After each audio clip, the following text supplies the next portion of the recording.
कहते हैं कि कभी कभी इंसान की जिंदगी में कुछ ऐसी घटनाएं घट जाती है जिसे वो ताउम्र भूल नहीं पाता। मेरे साथ भी कुछ ऐसे ही घटना घटी थी जिसे याद करके आज भी मेरे डर और दहशत से रोंगटे खड़े हो जाते हैं। मेरा नाम अरमान है। यह घटना आज से 20 वर्ष पुरानी है। उस वक्त मेरी उम्र 20 के आसपास थी। मैं कश्मीर की पहाड़ियों में बसे हुए एक छोटे से गांव का रहने वाला था। उस साल मैंने इंटर की परीक्षा अच्छे नंबरों से पास की थी। मेरे पिता बहुत ज्यादा खुश थे। पास होने की खुशी में उन्होंने मुझे एक नई साइकिल लाकर दी थी। रिजल्ट देखकर वो मेरे कंधे पर हाथ रखते हुए बोले, तुमने मेरा नाम ऊंचा कर दिया, मुझे तुम पर गर्व है। अब तुम कॉलेज जाने की तैयारी करो। अगले दिन मैं सुबह सुबह अपनी साइकिल पर बैठकर कॉलेज जाने की तैयारी करने लगा। तभी मेरी माँ मुझसे बोली, बेटा मेरी एक नसीहत याद रखना। अपनी माँ की बात सुनकर मैं चौंकते हुए बोला, कैसी नसीहत माँ? बेटा हमारे गांव की सीमा जहां खत्म होती है वहां से 2 रास्ते निकलते हैं। एक रास्ता सीधा शहर की ओर निकलता है जो कि लंबा है, तो दूसरा रास्ता जंगल से होते हुए शहर की ओर निकलता है जो कि छोटा रास्ता है। चाहे तुम्हें कॉलेज आने जाने में कितनी भी देर क्यों ना हो जाए, कभी भूल से भी शॉर्टकट लेने की मत सोचना। अपनी माँ की बात सुनकर मैं मुस्कुराता हुआ साइकिल से अपने गांव से निकल गया। समय ऐसे ही बीतता गया। मुझे याद है कि उस रात बहुत ही तेज बारिश हुई थी। अगले दिन जब मैं कॉलेज जाने के लिए निकला तो सामने दृश्य देखकर मेरा मूड बुरी तरह से खराब हो गया। बारिश होने की वजह से, रास्ता कच्चा होने की वजह से पूरी तरह से खराब हो चुका था। तभी मेरी नजर गांव के एक दूसरे रास्ते पर पड़ी। वही रास्ता जिस रास्ते से जाने के लिए मेरी माँ ने मना किया हुआ था। मैंने बगैर सोचे समझे साइकिल उस रास्ते की ओर दौड़ा दी। मैं साइकिल को घंटी बजाता हुआ तेज गति से घनी झाड़ियों के बीच से दौड़ाए जा रहा था और आसपास के दृश्य को हैरत भरी नजरों से देख रहा था। उस रास्ते पर चारों ओर बड़े बड़े लंबे और घने वृक्ष सीना ताने खड़े हुए थे और बेइंतहा खूबसूरत हरियाली जो किसी भी इंसान का मन मोह ले सकती थी मौजूद थी। कुछ ही देर में मैं कॉलेज आ गया और अपनी घड़ी देखने लगा। घड़ी के मुताबिक मैं इस रास्ते से पूरे आधे घंटे पहले कॉलेज पहुंच गया था। मैं अपने आप से बोला, अरे इस रास्ते से तो आधे घंटे पहले ही मैं कॉलेज पहुंच गया। अब मैं रोज इसी रास्ते से कॉलेज आया जाया करूंगा। और उस दिन के बाद यही हुआ। मैं रोज उसी शॉर्टकट रास्ते से कॉलेज आने जाने लगा। लेकिन एक रोज मेरी नजर दूर खेतों में बने हुए एक बेहद पुराने घर पर पड़ी। उस घर के आसपास अजीब सा कोहरा छाया हुआ था।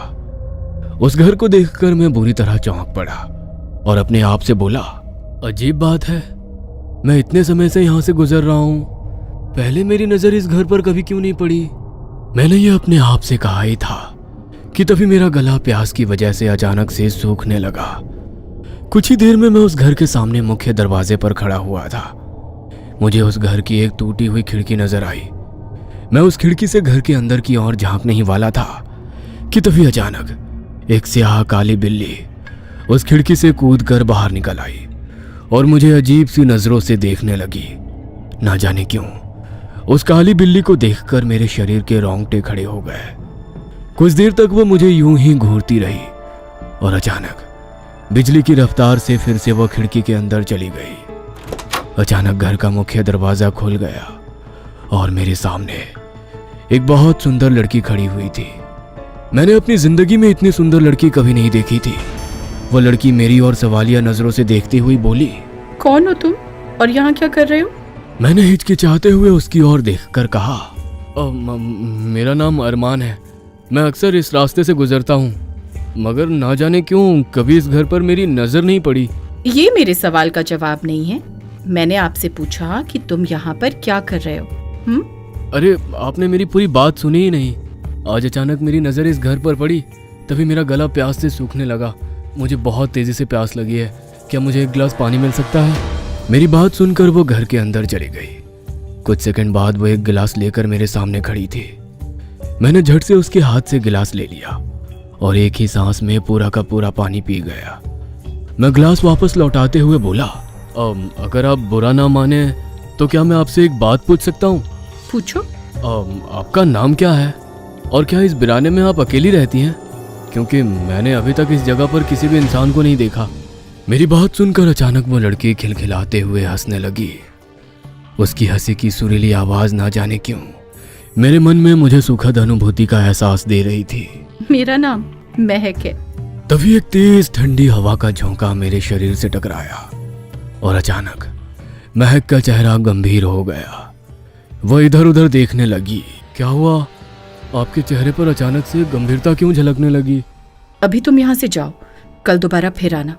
मेरे बाबा के आने का समय हो गया है और मेरे बाबा किसी अजनबी से बातचीत करना पसंद नहीं करते। मैं चुपचाप अपनी साइकिल लेकर सीधे अपने घर की ओर चला गया। रात भर महक का चेहरा मेरी आंखों के सामने घूमता रहा। अगले दिन कॉलेज से लौटने के बाद मैं महक के घर के दरवाजे पर खड़ा था। घर का मुख्य द्वार अभी भी बंद था। तभी महक के घर की टूटी खिड़की से वही काली बिल्ली निकलकर मुझे घूरने लगी। अचानक वह फिर से बिजली की रफ्तार से उसी खिड़की के द्वार घर के अंदर घुस गई। अगले ही पल दरवाजा खुल गया और महक मेरे सामने खड़ी हुई थी, मगर इस बार उसकी आंखों में एक अजीब सी चमक थी। वह मेरी ओर देखकर बड़े ही अपनायत भरे अंदाज में बोली, मैं तुम्हारा ही इंतजार कर रही थी। इतना बोलकर महक मेरी आंखों में देखने लगी। ना जाने क्यों मैं उसकी आंखों में स्वयं को डूबता हुआ महसूस करने लगा। यहाँ पर बात करना खतरे से खाली नहीं है। मेरे बाबा कभी भी आ सकते हैं। चलो हम यहाँ से थोड़ी दूर चलते हैं। इतना बोलकर महक ने मेरा हाथ पकड़ लिया। मैं बुरी तरह से चौंक पड़ा।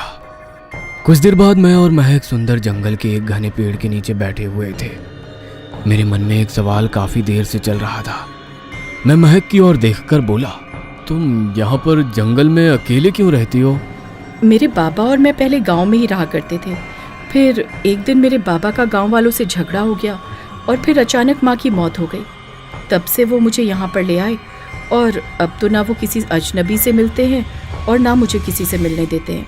मैं काफी देर तक महक के पास बैठा रहा और उस दिन के बाद मेरा महक से रोज मिलना जुलना शुरू हो गया। कुछ दिन का मिलना जुलना प्रेम में कब बदल गया मुझे पता ही नहीं चला। एक दिन महक बड़े गंभीरता भरे अंदाज में मेरी ओर देखकर बोली, मैं तुमसे शादी करना चाहती हूँ अरमान। आखिर हम दोनों कब तक ऐसे मिलते रहेंगे? लेकिन महक, तुम तो कह रही थी कि तुम्हारे पापा किसी अजनबी से बात तक करना नहीं पसंद करते। फिर वो हमारी शादी के लिए राजी कैसे होंगे? मैं तुम्हारे साथ भागकर शादी करने के लिए तैयार हूँ। महक की बात सुनकर मैं बुरी तरह से चौंकते हुए बोला, नहीं महक, मैं ऐसा नहीं कर सकता। मेरे माता पिता मुझ पर बहुत ज्यादा भरोसा करते हैं। मैं उनका नाम मिट्टी में नहीं मिला सकता। इतना बोलकर मैं सीधा अपने घर आ गया। मगर वो रात मेरे लिए एक कयामत की रात थी। रात के 2 बज चुके थे। मैं अपने कमरे में कंबल ओढ़े हुए गहरी नींद में सो रहा था। उस रात सर्दी की शिद्दत बहुत ज्यादा थी। अचानक मेरे कमरे में काले धुएं का बवंडर सा उठा और जैसे ही वो बवंडर मेरी नाक के अंदर घुसा, मैं बुरी तरह से खांसते हुए हड़बड़ाकर उठकर बैठ गया। सामने का दृश्य देखकर मेरी आंखें फटी की फटी रह गई। मैंने देखा कि एक अजीब सी दिखने वाली भयानक औरत, जिसकी आंखें पूरी तरह से लाल थी, जिसके बाल जमीन तक फैले हुए थे और जिनका कद कम से कम 15 फुट के आसपास था, वह खा जाने वाली नजरों से मुझे देख रही थी। उसे देखकर मेरे शरीर के रोंगटे खड़े हो गए। मैं चीखना चाहता था, मगर मुझे ऐसा लगा कि किसी अनजान ताकत ने मेरे गले को जकड़ लिया। अचानक वो भयानक दिखने वाली औरत मेरी आंखों के सामने से बिजली की रफ्तार से गायब हो गई। उसके गायब होते ही मेरे कानों में मेरे माता पिता की भयंकर चीख टकराई। उनकी चीख सुनकर मुझे अपना दिल बाहर आता हुआ सा महसूस हुआ। कुछ ही सेकंड में वो काला धुआं कमरे से अपने आप गायब हो गया। मैं दौड़ता हुआ हाँफता हुआ उस कमरे की ओर दौड़ा जिस कमरे में मेरे माता पिता लेटे थे। मैंने जैसे ही उस कमरे का दरवाजा खोला तो मेरी आंखें दहशत से फटी की फटी रह गई। मैंने देखा कि मेरे माता पिता जमीन पर बड़ी बुरी अवस्था में पड़े हुए थे। उन्हें देखकर ऐसा लग रहा था मानो उन्हें किसी ने पूरी तरह से जमीन पर पटक दिया हो। दोनों के सर से खून बह रहा था। उनकी आंखें फटी हुई थी। उन दोनों की आंखें देखकर ऐसा लग रहा था जैसे कि मरने से पहले उन दोनों ने कोई भयानक दृश्य देखा हो। अपने सामने अपने माता पिता की इतनी भयानक मौत देखकर मेरे गले से एक दर्दनाक चीख निकल गई। मेरी चीख सुनकर मोहल्ले वाले मेरे घर तक आ गए और मैं बेहोश हो गया और 3 दिनों तक बेहोश रहा। 3 दिन बाद जब मुझे होश आया तो मुझे पता लगा कि मेरे माता पिता का अंतिम संस्कार कर दिया गया है। मुझे अपने माता पिता का आखिरी बार चेहरा तक नहीं देखना नसीब हुआ। मैंने अपने आप को अपने घर में बंद कर लिया। मैं दिन दिन भर अपने माता पिता की यादों में रोता रहा। थक हार कर मेरे पड़ोस की एक औरत, जो कि मेरी माँ की दोस्त थी, मेरे पास आकर बोली, बेटा, होली को कोई नहीं टाल सकता। तुम्हारे माता पिता की मौत का सिर्फ तुम्हें ही नहीं बल्कि पूरे गांव को अफसोस है। तुम ऐसे कब तक अपने आप को घर पर अकेले बंद रखोगे? आखिर तुम्हें अपनी जिंदगी भी काटनी है। लेकिन मैं चाहकर भी अपने माँ बाप की मौत का सदमा अपने दिल से नहीं निकाल पा रहा हूँ। हौसले से काम लो बेटा, तुम्हारे कॉलेज के एग्जाम नजदीक है। तुम्हारे माता पिता का सपना था कि तुम पढ़ लिख कर बड़े आदमी बनो। तुम्हें उनके सपने को पूरा करना है। अपनी माँ की दोस्त की बात सुनकर मेरे अंदर थोड़ा हौसला बढ़ गया और अगले दिन मैं बेमन से अपनी साइकिल पर सवार होकर कॉलेज के लिए निकल गया। और मैं उसी रास्ते से निकला जिस रास्ते से मेरी माँ ने जाने के लिए मना किया था। कॉलेज से लौटते हुए अचानक मुझे ऐसा लगा जैसे कि कोई साया बड़ी ही फुर्ती से मेरी साइकिल के आगे से निकलकर जंगल की झाड़ियों में गायब हो गया हो। अचानक मेरी साइकिल के दोनों टायर पंचर हो गए। मैं साइकिल से उतरकर इधर उधर देखने लगा। तभी मेरे कानों में महक की आवाज टकराई। मैं तुम्हारा कब से इंतजार कर रही थी अरमान। क्या तुम मेरी बात से इतना नाराज हो गए कि तुम दोबारा मुझसे मिलने तक नहीं आए? मैंने जैसे ही पलटकर देखा तो पीछे महक खड़ी हुई मुझे घूरे जा रही थी। अचानक मेरी आंखों में आंसू बहने लगे और मैं रोते हुए महक को अपने माता पिता की मौत के बारे में बताते हुए बोला, मैं इस दुनिया में अकेला हो गया हूँ महक। मेरी बात सुनकर महक मेरे और ज्यादा करीब आई और मेरी आंखों में आंखें डालकर बोली, किसने कहा तुम अकेले हो? मैं हूं ना तुम्हारे साथ। अब तो हम दोनों शादी कर सकते। कहते हैं कि जब बुरा वक्त आता है तो इंसान के सोचने समझने की सहूलियत खत्म हो जाती है। मेरे साथ भी कुछ ऐसा ही था। अगले दिन मैं महक को अपनी बीवी बनाकर अपने घर ले आया। न जाने महक के प्यार में ऐसा क्या जादू था कि कुछ ही दिनों में मैं अपने माता पिता की मौत के गम को भूल बैठा।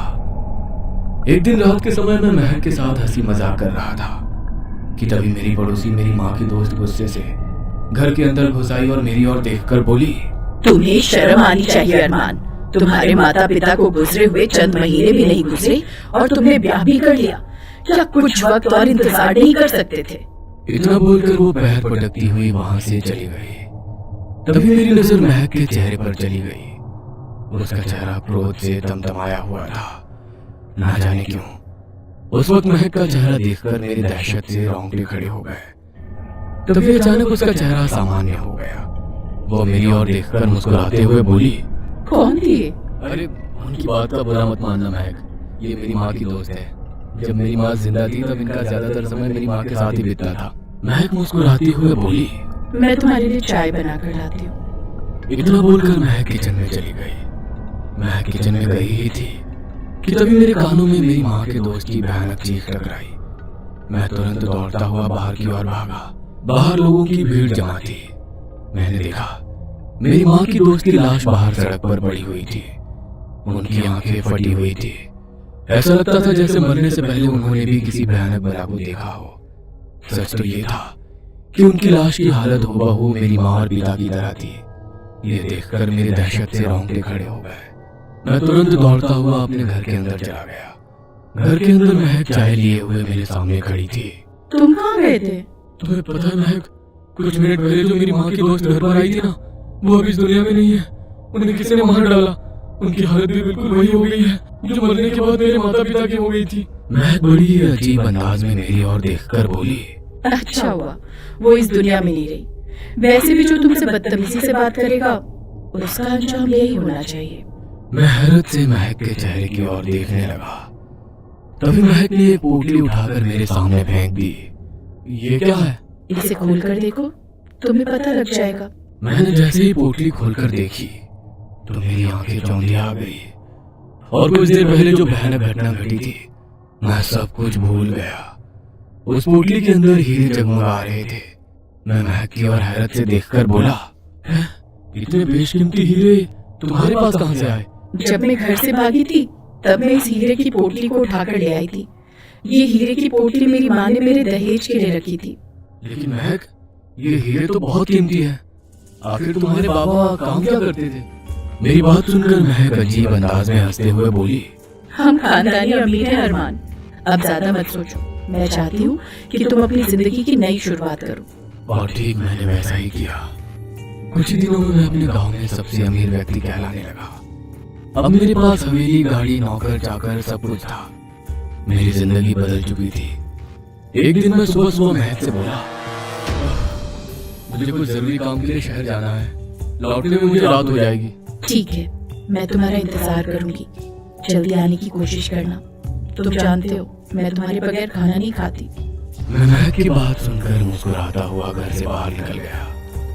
दरअसल मैंने एक नया बिजनेस शुरू किया था और उसी सिलसिले में मैं अपने बिजनेस पार्टनर से बातचीत करने के लिए शहर जा रहा था। कुछ घंटे बाद मैं कश्मीर में बनी हुई एक आलीशान कोठी के अंदर बैठा था।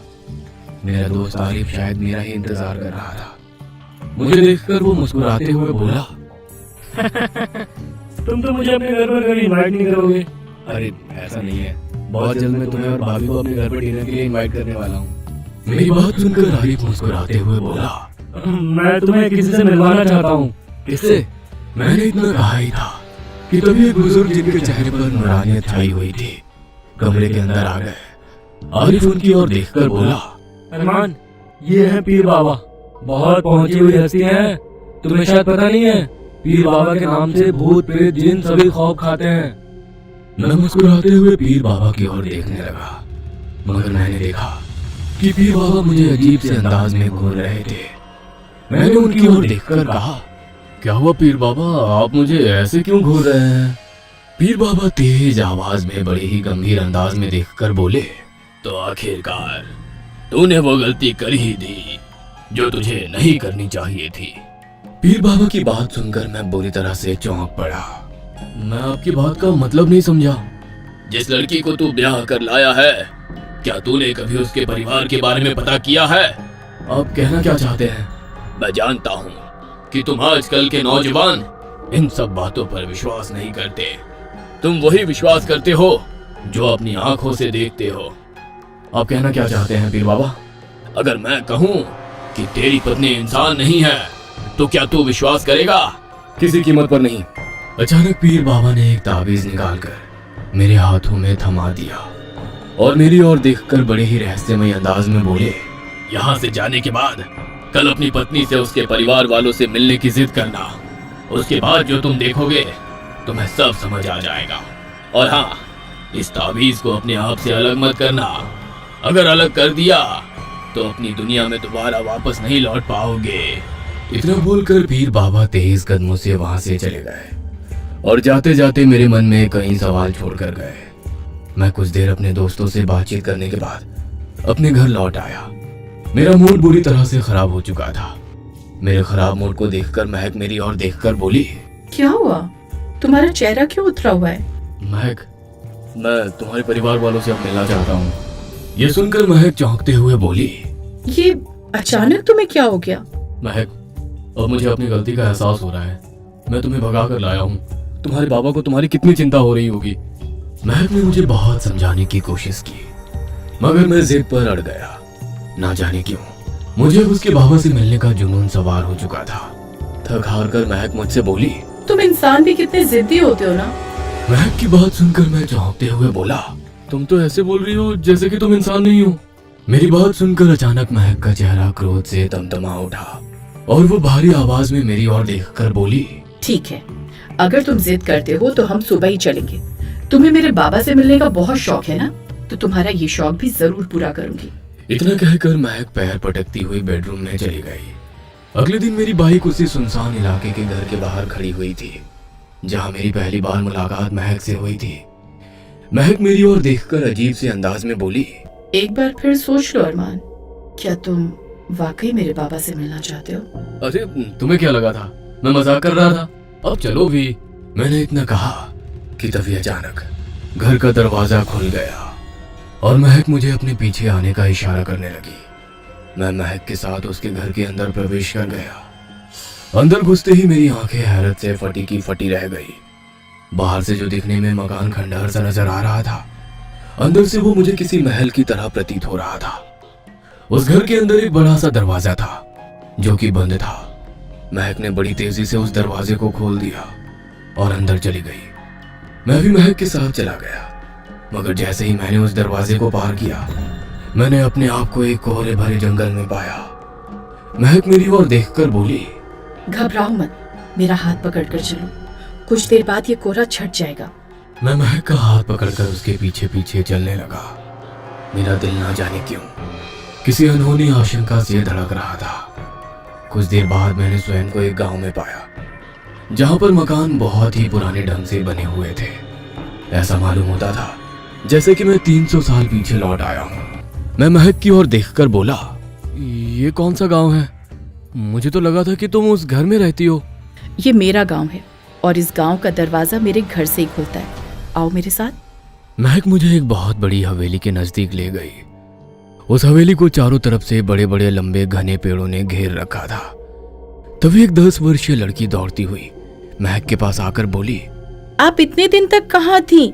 पता है आपको बाबा कितना परेशान हो रहे थे, और ये आपके साथ कौन है?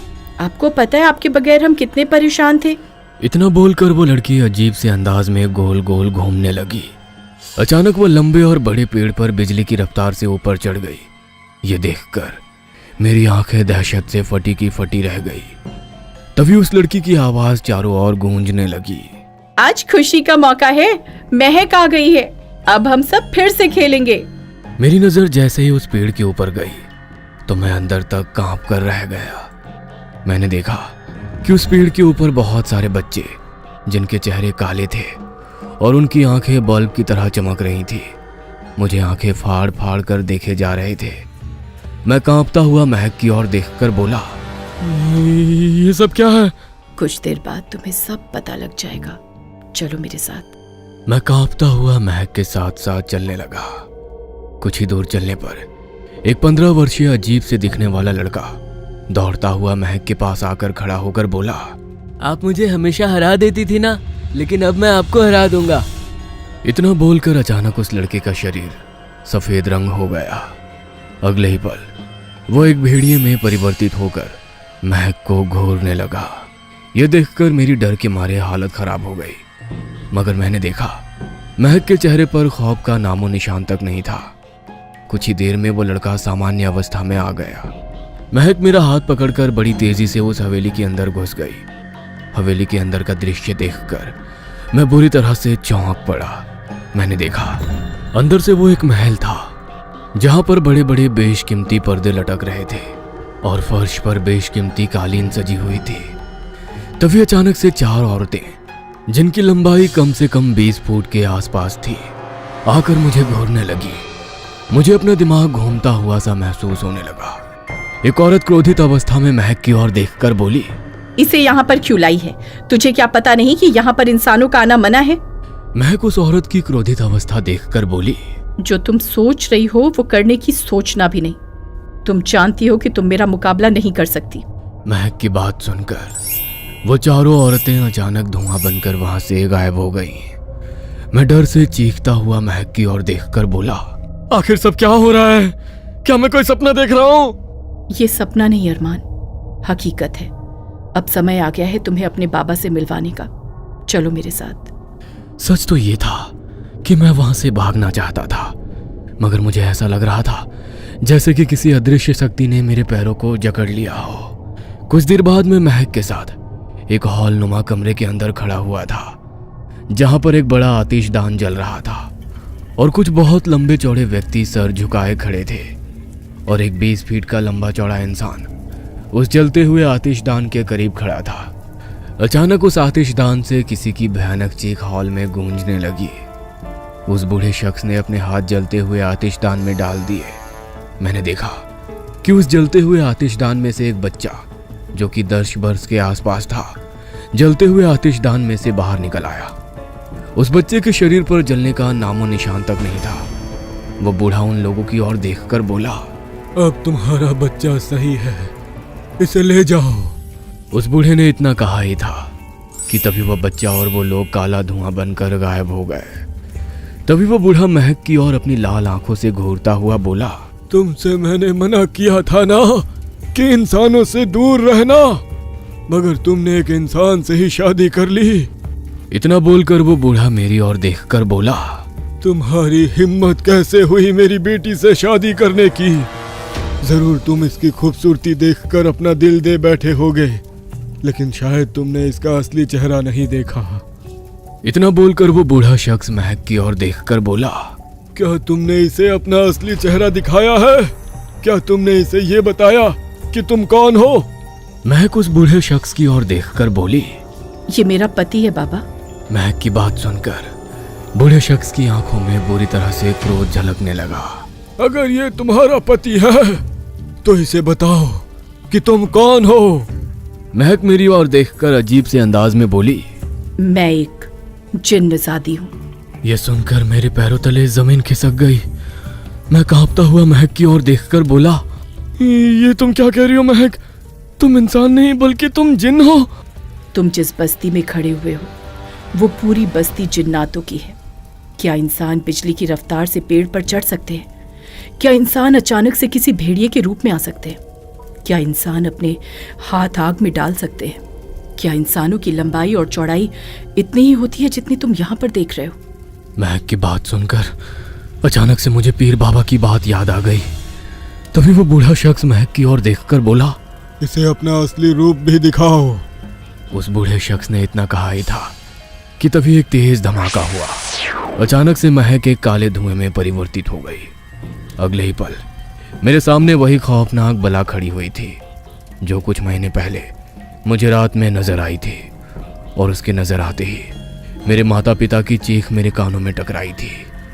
मैं कांपता हुआ उस बला की ओर देखकर बोला, तुम तो वही हो जिसे मैंने अपने घर पर देखा था। वह खौफनाक बला हंसती हुई बोली, मैं ही महक हूं अरमान। पहली ही नजर में मुझे तुमसे प्रेम हो गया था। तुम्हें याद है वो काली स्याह बिल्ली? वो बिल्ली कोई और नहीं बल्कि मैं ही थी। हमारी और तुम्हारी शादी में तुम्हारे माता पिता एक रोड़ा थे जिन्हें मैंने रास्ते से हटा दिया। सिर्फ यही नहीं, तुम्हारी माँ की दोस्त को भी मैंने ही मारा था। हमारे और तुम्हारे बीच जो भी आएगा वो मारा जाएगा। और अब तुम यहीं पर हमेशा मेरे साथ ही रहोगे। मैं कांपता हुआ उस भयानक बला की ओर देखकर बोला, नामुमकिन, मैं एक इंसान हूं और तुम एक जिन्न। यह कभी नहीं हो सकता, यह कभी नहीं हो सकता। मेरी बात सुनकर वो बूढ़ा शख्स बुरी तरह से क्रोधित हो गया। ये इंसान कभी किसी की नहीं होते, मार दो इसको। यह सुनकर वो भयानक बला मेरी ओर बढ़ी ही थी, मगर अचानक वो बिजली की रफ्तार से पीछे की ओर हट गई। तभी मैंने देखा कि मेरे कोट की जेब के अंदर कोई चीज चमक रही थी। मैंने जैसे ही अपने कोट की जेब के अंदर हाथ डाला तो जेब में वही ताबीज था जो पीर बाबा ने मुझे दिया था। मैंने उस ताबीज को कसकर पकड़ लिया। तभी उस बूढ़े शख्स की भारी आवाज मेरे कानों में टकराई, धोखा! इसका मतलब तू अपना बचाव अपने साथ लाया है, मगर तुझे क्या लगता है यह ताबीज तुझे कब तक बचा सकता है? मैं उस ताबीज को पकड़कर अपनी पूरी ताकत लगाकर वहां से भागने लगा। जैसे ही मैं उस महल से बाहर आया, अचानक से बस्ती की तस्वीर बदल गई। अब वहां पर मुझे अंधेरे और खंडहर के अलावा कुछ भी नजर नहीं आ रहा था। मैं अपनी पूरी ताकत लगाकर बस दौड़े जा रहा था। महक की आवाज मेरे कानों तक आ रही थी, अरमान, ये मेरे साथ धोखा है। तुम मुझे छोड़कर नहीं जा सकते। याद रखना, हम हजारों साल तक जिंदा रहते हैं। मैं तुम्हारी आने वाली पीढ़ियों को भी बर्बाद कर दूंगी। मगर मैं अपने शरीर की पूरी ताकत लगाकर भागता रहा। कुछ ही देर में मैं महल के उस वीरान मकान के बाहर आकर बेहोश हो गया। अगली सुबह जब मेरी आंख खुली तो मैंने अपने आप को अपने दोस्त आरिफ के घर पाया। मैं तुरंत उठकर बैठ गया। मैंने देखा मेरे सामने पीर बाबा और आरिफ बैठा हुआ था। पीर बाबा मेरी ओर देखकर रहस्यमयी अंदाज में बोले, मैं आरिफ को लेकर तुम्हारे घर गया था, मगर तुम्हें अपने घर में गैर मौजूद पाकर मैं समझ गया कि तुमने अपनी पत्नी से उसके परिवार वालों से मिलने की जिद की होगी। इसीलिए मैं उसी वीरान मकान के पास चला गया। तुम वहीं पर हमें बेहोश मिले। शायद तुमने अपनी आंखों से देख लिया कि तुम्हारी बीवी इंसान नहीं बल्कि एक जिन्न थी। मैंने अपनी रूहानी ताकत से तुम्हारा भूतकाल देख लिया है। तुम्हें अपनी माँ की बात माननी चाहिए थी, तुम्हें उस जंगल के रास्ते से नहीं जाना चाहिए था। दरअसल उस जंगल में जिन्नातों का बसेरा है, और जिस घर में तुम्हें वो लड़की मिली थी, उस घर के अंदर जिन्नातों की दुनिया में पहुंचने का एक द्वार था। अब तुम यहां से अपने घर नहीं जाना। तुम कश्मीर छोड़कर दुनिया के किसी भी हिस्से में चले जाओ, और भूल से भी अपने कश्मीर की तरफ पलट कर मत देखना। मुझ में जब तक ताकत रहेगी, मैं अपनी रूहानी ताकत से तुम्हारी जिन बीवी को तुम तक पहुंचने के लिए रोक रखूंगा, लेकिन कब तक ये मैं भी नहीं जानता। मैं उसी वक्त सब कुछ छोड़कर हमेशा हमेशा के लिए दिल्ली शिफ्ट हो गया, लेकिन मुझे आज भी पीर बाबा की वो बात याद है। और कभी कभी मैं सोचता हूँ कि आखिर पीर बाबा मेरी जिन बीबी को मुझ तक पहुंचने के लिए कब तक रोक रखेंगे। दिल्ली आने के बाद मैंने दूसरा विवाह कर लिया, और मेरी दूसरी पत्नी से मेरे 2 बच्चे भी हैं। क्या मेरी पत्नी और मेरे बच्चे मेरी जिन बीबी से महफूज रह पाएंगे? वो सर्द भरी काली घनी अंधेरी रात थी। पीर बाबा एक मोटी शॉल ओढ़े हुए अपने घर के बाहर गहरी सोच में डूबे हुए थे। पीर बाबा का घर कश्मीर के एक पहाड़ी इलाके में सन्नाटे में बना हुआ था। वो उस घर में अकेले रहते थे। अरमान के साथ घटी घटना को अब 10 वर्ष बीत चुके थे, और इन 10 वर्षों ने पीर बाबा को और ज्यादा बूढ़ा बना दिया था। उनके चेहरे पर थकान नजर आ रही थी। 10 सालों से पीर बाबा ने अपनी मेहनत और शक्ति के बल पर महक को अरमान के पास जाने से रोक रखा था, पर आज ना जाने क्यों पीर बाबा का दिल एक अजीब से खौफ से घिरा हुआ था। उस खौफ से घिरे हुए कुछ देर तक पीर बाबा अपने घर के बाहर खड़े रहे, मगर बाहर अब सर्दी बहुत ज्यादा बढ़ चुकी थी, जो पीर बाबा के लिए अब असहनीय होती जा रही थी। पीर बाबा अपने घर के अंदर जाने के लिए मुड़े ही थे कि तभी उनके कानों में एक लड़की की आवाज टकराई। तुम्हें वाकई लगा था कि तुमने मुझे अरमान के पास जाने से अब तक रोक रखा है? पीर बाबा ने जैसे ही पलटकर देखा तो उनके सामने एक सुंदर लड़की खड़ी हुई, उन्हें गुस्से से घूर रही थी। पीर बाबा का दिल ना जाने क्यों अनहोनी आशंकाओं से धड़कने लगा। ना जाने क्यों उनके शरीर के रोंगटे दहशत से खड़े होने लगे, और उनकी आवाज में एक अजीब सी कपकपाहट सी पैदा हो गई। पीर बाबा कांपते हुए उस लड़की की ओर देखकर बोले, कौन हो तुम? वही जिसे तुम उसके पति से मिलने से 10 साल तक रोकने की कोशिश करते रहे। उस लड़की की बात सुनकर पीर बाबा अंदर तक कांपते हुए बोले, इसका मतलब तुम मगर पीर बाबा का वाक्य पूरा होने से पहले ही वह लड़की गुस्से से पीर बाबा की ओर बोली, हाँ, मैं महक हूँ, एक जिन्नादी। अरमान ने मेरे साथ धोखा किया है। तुम जानते हो पीर बाबा कि जिन अपने साथ धोखे का कैसा बदला लेते हैं। जो भी इंसान किसी जिन के साथ धोखा करता है तो जिन उसकी आने वाली नस्लों को बर्बाद करके रख देते हैं। यह गलत है जिनजादी। अरमान एक इंसान है और तुम एक जिनजादी। एक जिनजादी और एक इंसान का मिलन ही गलत होता है। पीर बाबा की बात सुनकर महक चीखती हुई पीर बाबा से बोली, सही और गलत का फैसला करने का तुम्हें कोई अधिकार नहीं पीर बाबा। इतना बोलकर अचानक महक धुएं में परिवर्तित हो गई, और वो काला धुआं पीर बाबा के इर्द गिर्द बड़ी ही रफ्तार से चक्कर लगाने लगा। अगले ही पल उस काले धुएं ने एक बड़ी ही भयानक दिखने वाली लड़की की आकृति धारण कर ली। पीर बाबा ने देखा उस लड़की का आकार 20 फुट के आसपास था। वह अपनी लाल आंखों से पीर बाबा को खा जाने वाली नजरों से देख रही थी। अचानक पीर बाबा की आंखों की पुतलियों का रंग सफेद होना शुरू हो गया। कुछ ही देर में पीर बाबा का चेहरा ऐसा हो गया मानो कि उनके शरीर से किसी ने खून की एक एक बूंद निचोड़ ली हो। पीर बाबा का शरीर पूरा सफेद पड़ गया, और कुछ ही देर में उनके शरीर की खाल ऐसे हो गई मानो कि वो तेज आग की तपिश से बुरी तरह से झुलस गई हो। पीर बाबा चीखते हुए मृत होकर जमीन पर गिर पड़े। पीर बाबा की चीख सन्नाटे को चीर गई। पीर बाबा की मृत्यु होते ही अचानक वो भयानक दिखने वाली लड़की वहां से गायब हो गई। इस घटना के 2 दिन बाद जिया काफी देर से अपने पति आरिफ का वेट कर रही थी। हल्की सी आहट पर भी वो चौंक जाती और उसे यही लगता कि उसका पति आरिफ आ गया है। दरअसल आरिफ और जिया के विवाह को कई वर्ष हो चुके थे। मगर उनकी कोई संतान नहीं हुई थी। एक रात पहले ही आरिफ और जिया में ये डिसाइड हुआ था कि वो कुछ दिन दिल्ली में रह रहे अपने दोस्त अरमान के घर पर रहेंगे।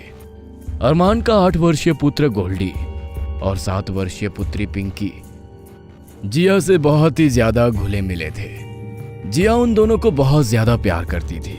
वह जब भी उन दोनों को देखती तो कुछ देर के लिए वो मां ना बन पाने का दुख भूल जाती। आरिफ ने कहा था कि वो सुबह 11 बजे तक ऑफिस का सारा काम निपटाकर घर आ जाएगा और वो दोनों हस्बैंड और वाइफ दिल्ली जाने के लिए रवाना हो जाएंगे। मगर दोपहर के 1 बज चुके थे। जिया बार बार आरिफ का फोन ट्राई कर रही थी, मगर आरिफ का फोन बंद जा रहा था। जैसे जैसे घड़ी की सुई आगे बढ़ती जा रही थी, जिया के चेहरे पर गुस्से की लकीरें भी बढ़ती जा रही थी। जिया गुस्से में बैठी हुई दरवाजे को घूरे जा रही थी। जिया फिर से गुस्से से आरिफ का नंबर डायल करने लगी और इस बार घंटी चली गई। आरिफ ने फोन रिसीव कर लिया। जिया गुस्से से फोन पर आरिफ से बोली, मैं तुम्हारा कब से वेट कर रही हूँ आरिफ, तुम कब आओगे? हम कब दिल्ली के लिए निकलेंगे? आरिफ जो कि दूसरी तरफ कार ड्राइव कर रहा था, ड्राइव करते ही फोन पर बोला, जिया तुम्हें पता है, हम अपने शहर से कहीं भी बाहर जाते हैं तो सबसे पहले अपने पीर बाबा से मिलना पड़ता है। मैंने पीर बाबा को बता दिया था कि हम दोनों कुछ दिनों के लिए अरमान के घर पर रहने के लिए जा रहे हैं। पीर बाबा ने मुझसे कहा था कि मुझसे मिले बगैर हम दोनों ना जाएं। वो हम दोनों के हाथों अरमान को कुछ ताबीज़ पहुंचाना चाहते हैं। तुम तो जानती हो कि अरमान कितनी मुसीबत से उस जिनजादी के चंगुल से आज़ाद हुआ था और बेचारे पीर बाबा तब से ताबीज़ों के जरिए उस जिनजादी को अरमान तक पहुंचने से रोक रहे हैं। आरिफ की बात सुनकर जिया का गुस्सा ठंडा पड़ गया और वो मुस्कुराती हुई फोन पर बोली, अगर ऐसी बात थी तो तुम्हें मुझे फोन करके बताना चाहिए था। अरे टेंशन मत लो जिया, मैं पीर बाबा के घर से कुछ ही दूर हूँ। पीर बाबा से मिलकर मैं तुम्हारे घर पहुँच रहा हूँ, फिर हम दोनों दिल्ली के लिए रवाना हो जाएंगे। इतना कहकर फोन कट गया। तभी जिया के कानों में 2 बच्चों के खिलखिलाने की आवाजें टकराई। जिया उन आवाजों को अच्छी तरह से पहचानती थी। वो आवाजें किसी और की नहीं बल्कि गोल्डी और पिंकी की थी। जिया बुरी तरह से चौंकती हुई अपने आप से बोली, ये तो गोल्डी और पिंकी की आवाजें हैं, मगर वो तो दिल्ली में है, फिर उनकी आवाजें मेरे रूम से क्यों आ रही हैं? कहीं ये मेरा बहन तो नहीं? तभी दोनों बच्चों के हंसने की आवाजें तेज हो गई। जिया दौड़ते हुए अविश्वास भरे अंदाज में अपने रूम की ओर चली गई, मगर जैसे ही उसने अपना रूम का दरवाजा खोला तो सामने का दृश्य देखकर जिया के गले से दहशत की चीख निकल गई और वो बेहोश हो गई। दिल्ली अरमान का बंगला। शाम के 4 बज चुके थे। अरमान काफी देर से अपने बंगले के गार्डन में बैठा हुआ अपने दोस्त आरिफ और उसकी पत्नी जिया का ही इंतजार कर रहा था कि तभी उसकी पत्नी सोनिया वहां आकर अरमान से बोली, मुझे नहीं लगता कि वो दोनों आज आ पाएंगे। समझ नहीं आ रहा सोनिया, कल आरिफ ने मुझसे कहा था कि वो पहली फ्लाइट पकड़कर दिल्ली आ जाएगा, पर अब ना तो उसका फोन लग रहा है और ना उसकी बीबी का। बेचारे बच्चे भी सुबह से बड़ी बेसब्री से उन दोनों का इंतजार ही कर रहे हैं। इतना बोलकर सोनिया अंदर चली गई। सोनिया के अंदर जाते ही अरमान के कानों में एक बूढ़ी औरत की आवाज टकराई, जो कि अरमान के बंगले के बाहर भीख मांग रही थी। मुझे कुछ खाने को दे दो, मैं 2 दिन से भूखी हूँ। अरमान धीरे धीरे कदमों से चलता हुआ अपने बंगले के बाहर आकर खड़ा हो गया। अरमान ने देखा बंगले के बाहर एक बूढ़ी औरत खड़ी हुई थी। अरमान अपनी जेब से कुछ पैसे निकालकर उस बूढ़ी औरत को देते हुए बोला, ये लीजिए, जाकर कुछ खा लीजिएगा। तभी बूढ़ी औरत अरमान को रहस्यमय अंदाज में अजीब सी नजरों से घूरती हुई बोली, खाना मांगने का तो केवल एक बहाना था, मुझे तो तुझे बाहर की ओर बुलाना था। यह सुनकर अरमान बुरी तरह से चौंकता हुआ बोला, क्या कहना चाहती हैं आप? मैं कोई मांगने वाली नहीं हूँ। अगर तुम मांगने वाली नहीं हो तो फिर कौन हो? इससे तुम्हें कोई मतलब नहीं है। मैं बस तुम्हें ये चेतावनी देने आई हूँ कि तुम्हारे पास जो आने वाला है वो तुम्हारा दोस्त नहीं, और जो तुम्हारे पास आने वाली है ना ही वो तुम्हारे दोस्त की पत्नी है। तेरे और तेरे परिवार की जान खतरे में है। खतरा? कौन से खतरे की बात कर रही हो तुम? वही खतरा जिसे तू रोज महसूस करता है, मौत का खतरा। और उसी मौत के खतरे की वजह से तू आज तक अपने गांव वापस नहीं गया। बूढ़ी औरत की बात सुनकर अरमान बुरी तरह से चौंक पड़ा। अरमान कांपते हुए बोला, तुम इस बारे में कैसे जानती हो? मैं बहुत कुछ जानती हूँ। मैं जिन जादू की महक महसूस कर लेती हूँ। एक बात कान खोल कर सुन ले, जिस इंसान पर जिनजादी की नजर पड़ जाती है, फिर वो इंसान अपनी जिंदगी में कभी सुकून से नहीं रह पाता। और पर तूने तो जिनजादी के साथ निकाह किया है, वो तेरी बीवी है। फिर तूने सोच भी कैसे लिया कि वो तुझे ऐसे ही छोड़ देगी?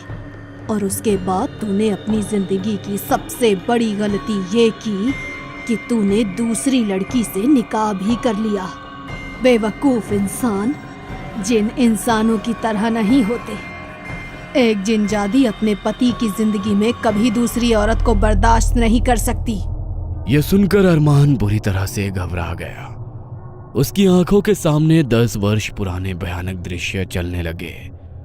अरमान कांपता हुआ गिड़गिड़ाने वाले अंदाज में उस बूढ़ी औरत की ओर देखकर बोला, आपको मेरे बारे में जब इतना मालूम है तो फिर आप मेरी मदद क्यों नहीं करती? बूढ़ी औरत इससे आगे अरमान से कुछ कहने ही वाली थी कि तभी एक तेज हवा का झोंका अरमान और उस बूढ़ी औरत के शरीर से टकराया। अचानक उस बूढ़ी औरत के चेहरे पर दहशत की लकीरें झलकने लगी। बूढ़ी औरत अचानक अरमान की नजरों के सामने से गायब हो गई। अरमान हक्का बक्का ना जाने कब तक वहां पर खड़ा रहा। सच तो ये था कि अरमान ये समझ ही नहीं पा रहा था कि उसने जो देखा वो सच था या उसके दिमाग का वहम था। अचानक उसके कंधे पर पीछे से किसी ने हाथ रखा।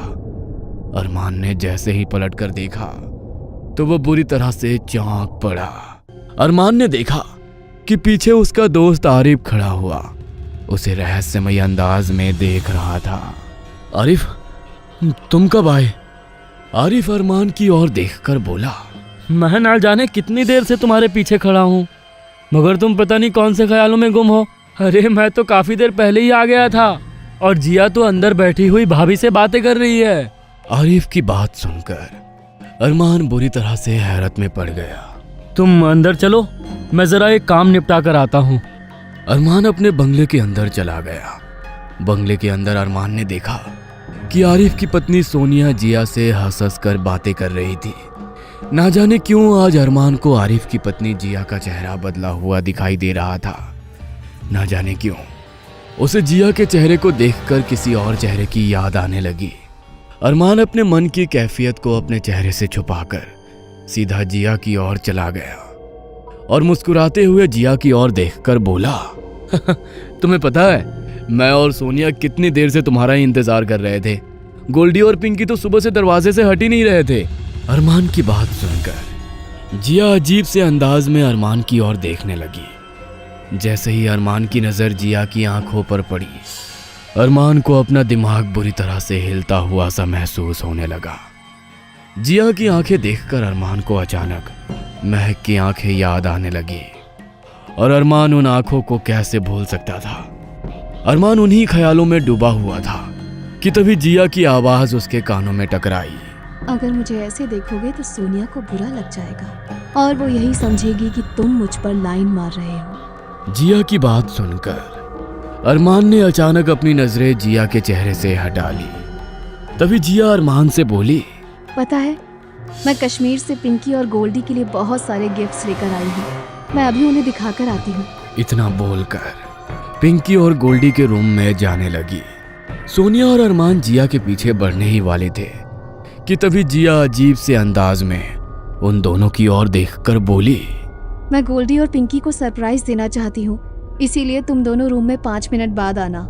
इतना बोलकर जिया गोल्डी और पिंकी के रूम में चली गई। अगले ही पल गोल्डी और पिंकी की भयानक दर्द भरी चीख अरमान और सोनिया के कानों में टकराई। वो दोनों बुरी तरह से घबरा गए और बदहवासी की हालत में दौड़ते हुए जिया और गोल्डी के कमरे के अंदर घुस गए।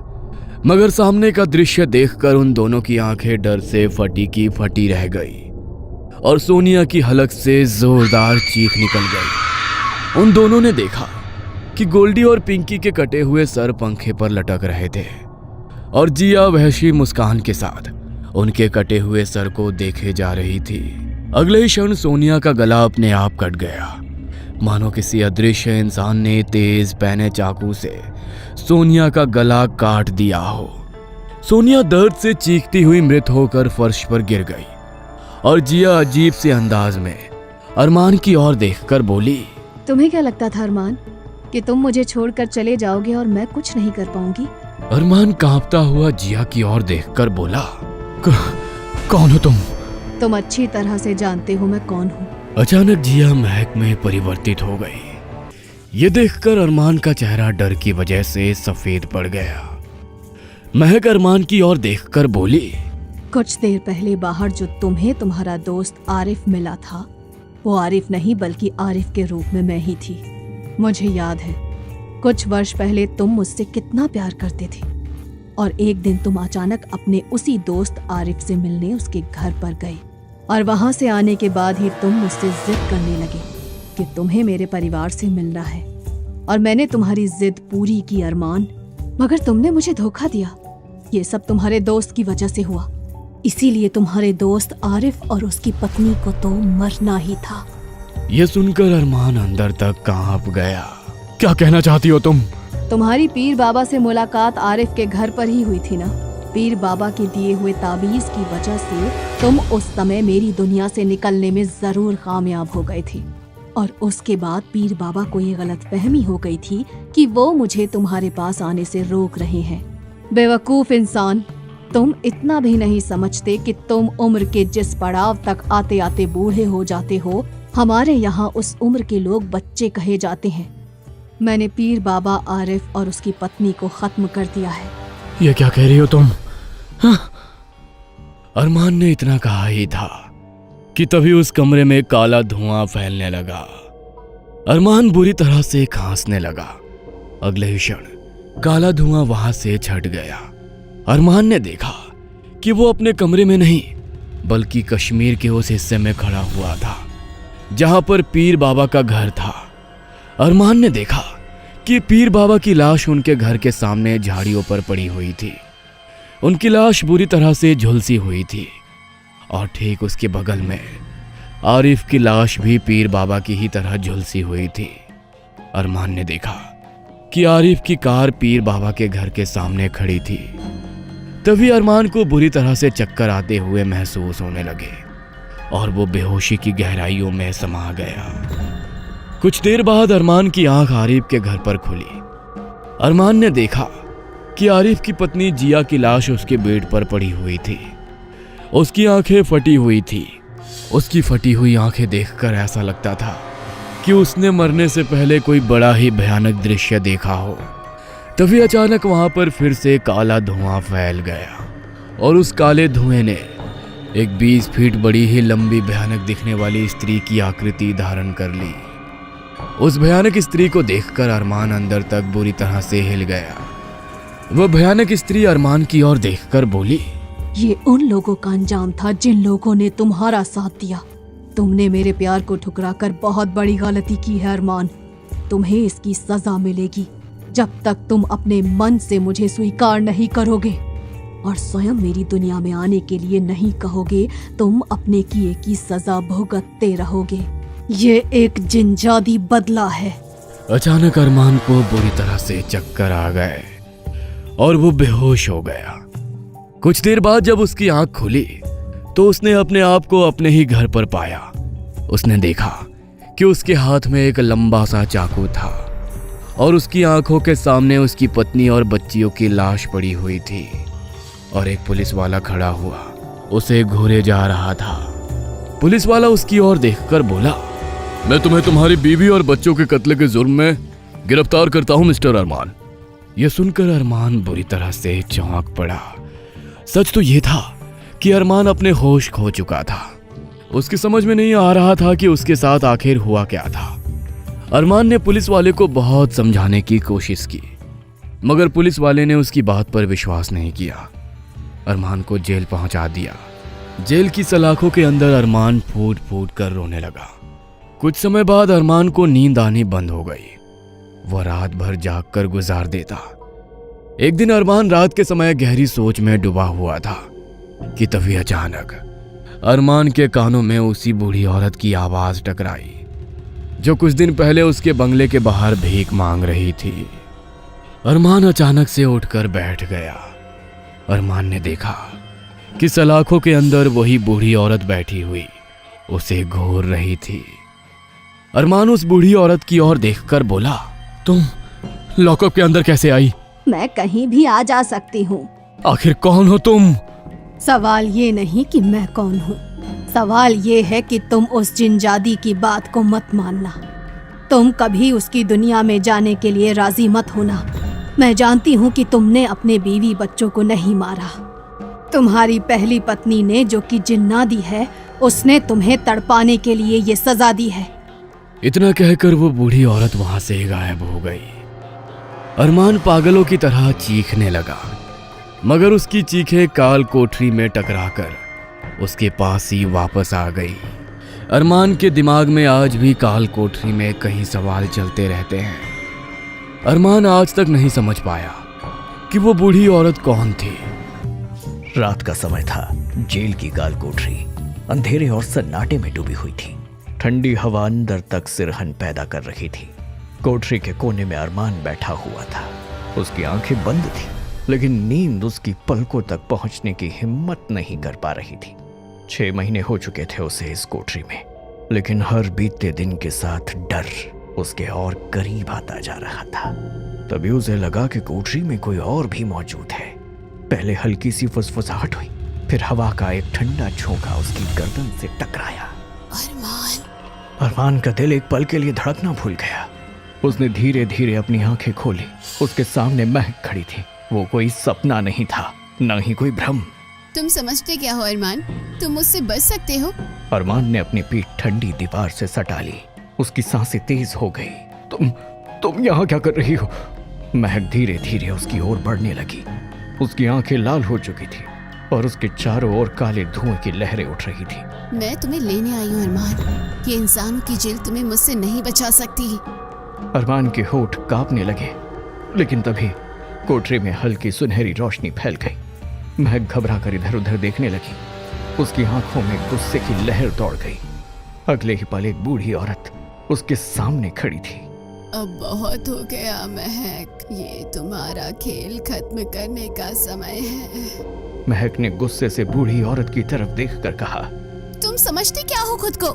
बूढ़ी औरत ने अपने हाथों को ऊपर उठा लिया और उसके चारों ओर हल्की नीली रोशनी घिरने लगी। तुम अरमान तक नहीं पहुंच सकती महक। उसकी किस्मत अब तुम्हारे हाथ में नहीं है। महक चीखते हुए पीछे हट गई।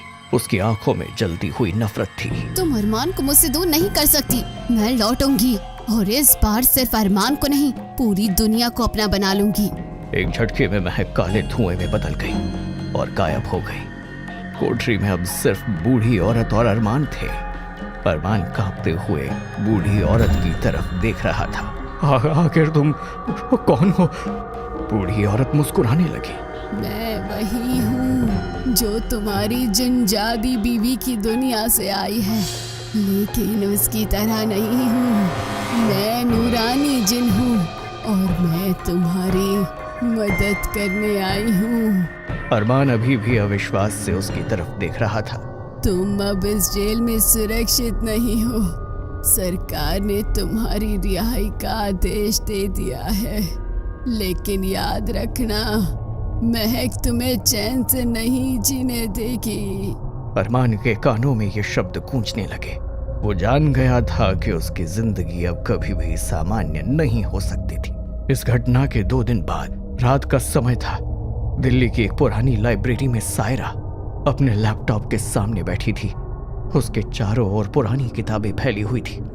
तभी उसका फोन बज उठा। उसने कॉल उठा ली। हेलो। दूसरी तरफ से कैफे की आवाज आई, जो घबराई हुई थी। सायरा, तुम्हें कुछ बताना है। अरमान वापस आ रहा है। कौन अरमान? वही अरमान जिसने एक जिनजादी से शादी की थी। सायरा के हाथों में पकड़ी किताब छूटकर टेबल पर गिर गई। क्या महक लौट आई है? अगर अरमान जेल से बाहर आ रहा है तो यकीन मानो महक भी कहीं ना कहीं आसपास ही होगी। सायरा ने तेजी से अपनी किताबें पलटना शुरू किया। वो जानती थी कि ये सिर्फ अरमान की लड़ाई नहीं थी, ये अब दुनिया की लड़ाई थी।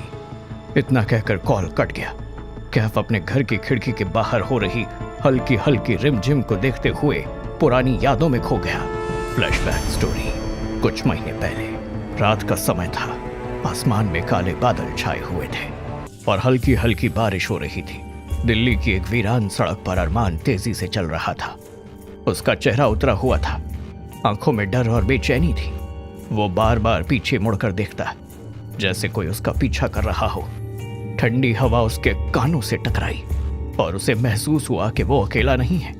सड़क के किनारे एक पुरानी चाय की दुकान थी, जहां एक अकेला शख्स बैठा हुआ था। कैफ का ध्यान अपने फोन पर था, लेकिन जैसे ही उसने अरमान को देखा, उसके माथे पर शिकन उभर आई। अरमान का हुलिया किसी ऐसे इंसान का था जो किसी खौफनाक चीज से बचकर भाग रहा हो। अरमान भाई की दुकान के पास पहुंचा। भाई, सब ठीक है? अरमान ने कोई जवाब नहीं दिया। वो बस अंदर आया, एक कुर्सी खींची और भारी सांसें लेते हुए बैठ गया। उसका पूरा शरीर पसीने से भीगा हुआ था, जबकि मौसम ठंडा था। मेरा नाम कैफ है। तुम ठीक तो लग नहीं रहे, कहीं से भाग कर आए हो क्या? अरमान ने कैफ की तरफ देखा। उसके आंखों में एक अजीब सा डर था। उसने होठ खोले, लेकिन बोल नहीं पाया।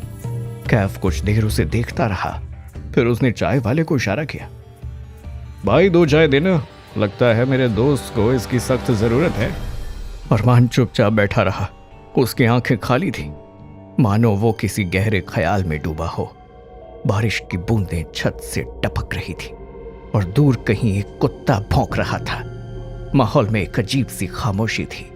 चाय वाले ने दोनों के सामने चाय रख दी। कैफ ने चाय का कप उठाया और एक घूंट लिया। फिर उसने अरमान की तरफ देखा। अगर कोई मुसीबत है तो बता सकते हो, मुझे आदत है खतरनाक चीजों से निपटने की। अरमान ने उसकी बात सुनी और अचानक उसकी आंखों में नमी आ गई। क्या तुमने कभी सोचा है, अगर तुम जिससे प्यार करते हो, अगर वो इंसान ही ना हो? कैफ चौंक गया। मतलब भूतनी से इश्क कर बैठे क्या? अरमान ने धीरे से सिर हिला दिया। अच्छा, अब मजाक मत कर, सच बताओ, हुआ क्या है? अरमान ने धीरे धीरे अपने दोनों हाथों को टेबल पर रखा। उसके हाथ ठंडे थे, मानो उनमें से खून सूख चुका हो। मैंने एक जिनजादी से शादी की थी। कैफ का हाथ आधे रास्ते में रुक गया। उसकी आंखें एक पल के लिए चौड़ी हो गई, लेकिन फिर उसने खुद को सामान्य रखने की कोशिश की। भाई, तुम ठीक तो हो? अरमान ने धीरे से अपना सिर उठाया। अगर मैं ठीक होता तो क्या मैं इस हालात में होता?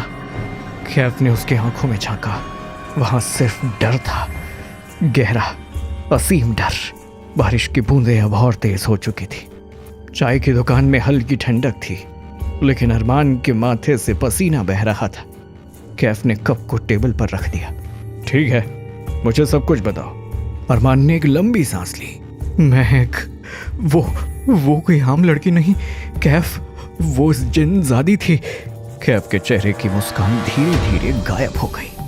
उसने अरमान की आंखों में झांका। वहां मजाक की कोई गुंजाइश ही नहीं थी। तुम मुझसे मजाक तो नहीं कर रहे हो? अरमान ने धीरे से सिर हिलाया।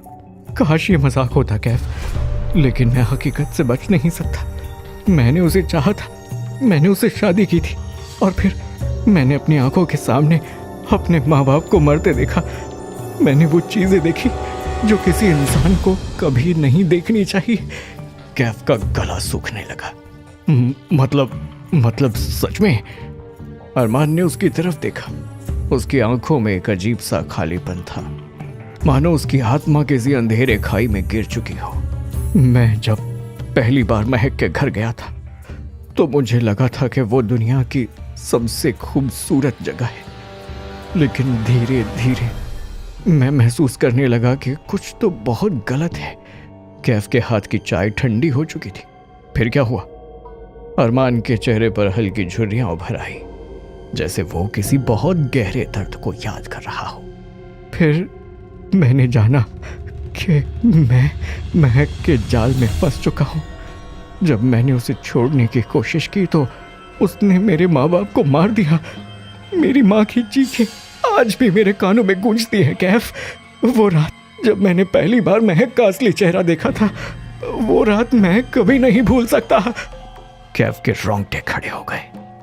वो अब तक जितनी भी डरावनी कहानियां सुन चुका था, ये उनमें से सबसे अजीब थी। तो तुमने उससे छुटकारा कैसे पाया? अरमान ने धीरे धीरे अपने कोट की जेब में हाथ डाला। एक पुराना घिसा पिटा ताबीज निकाला।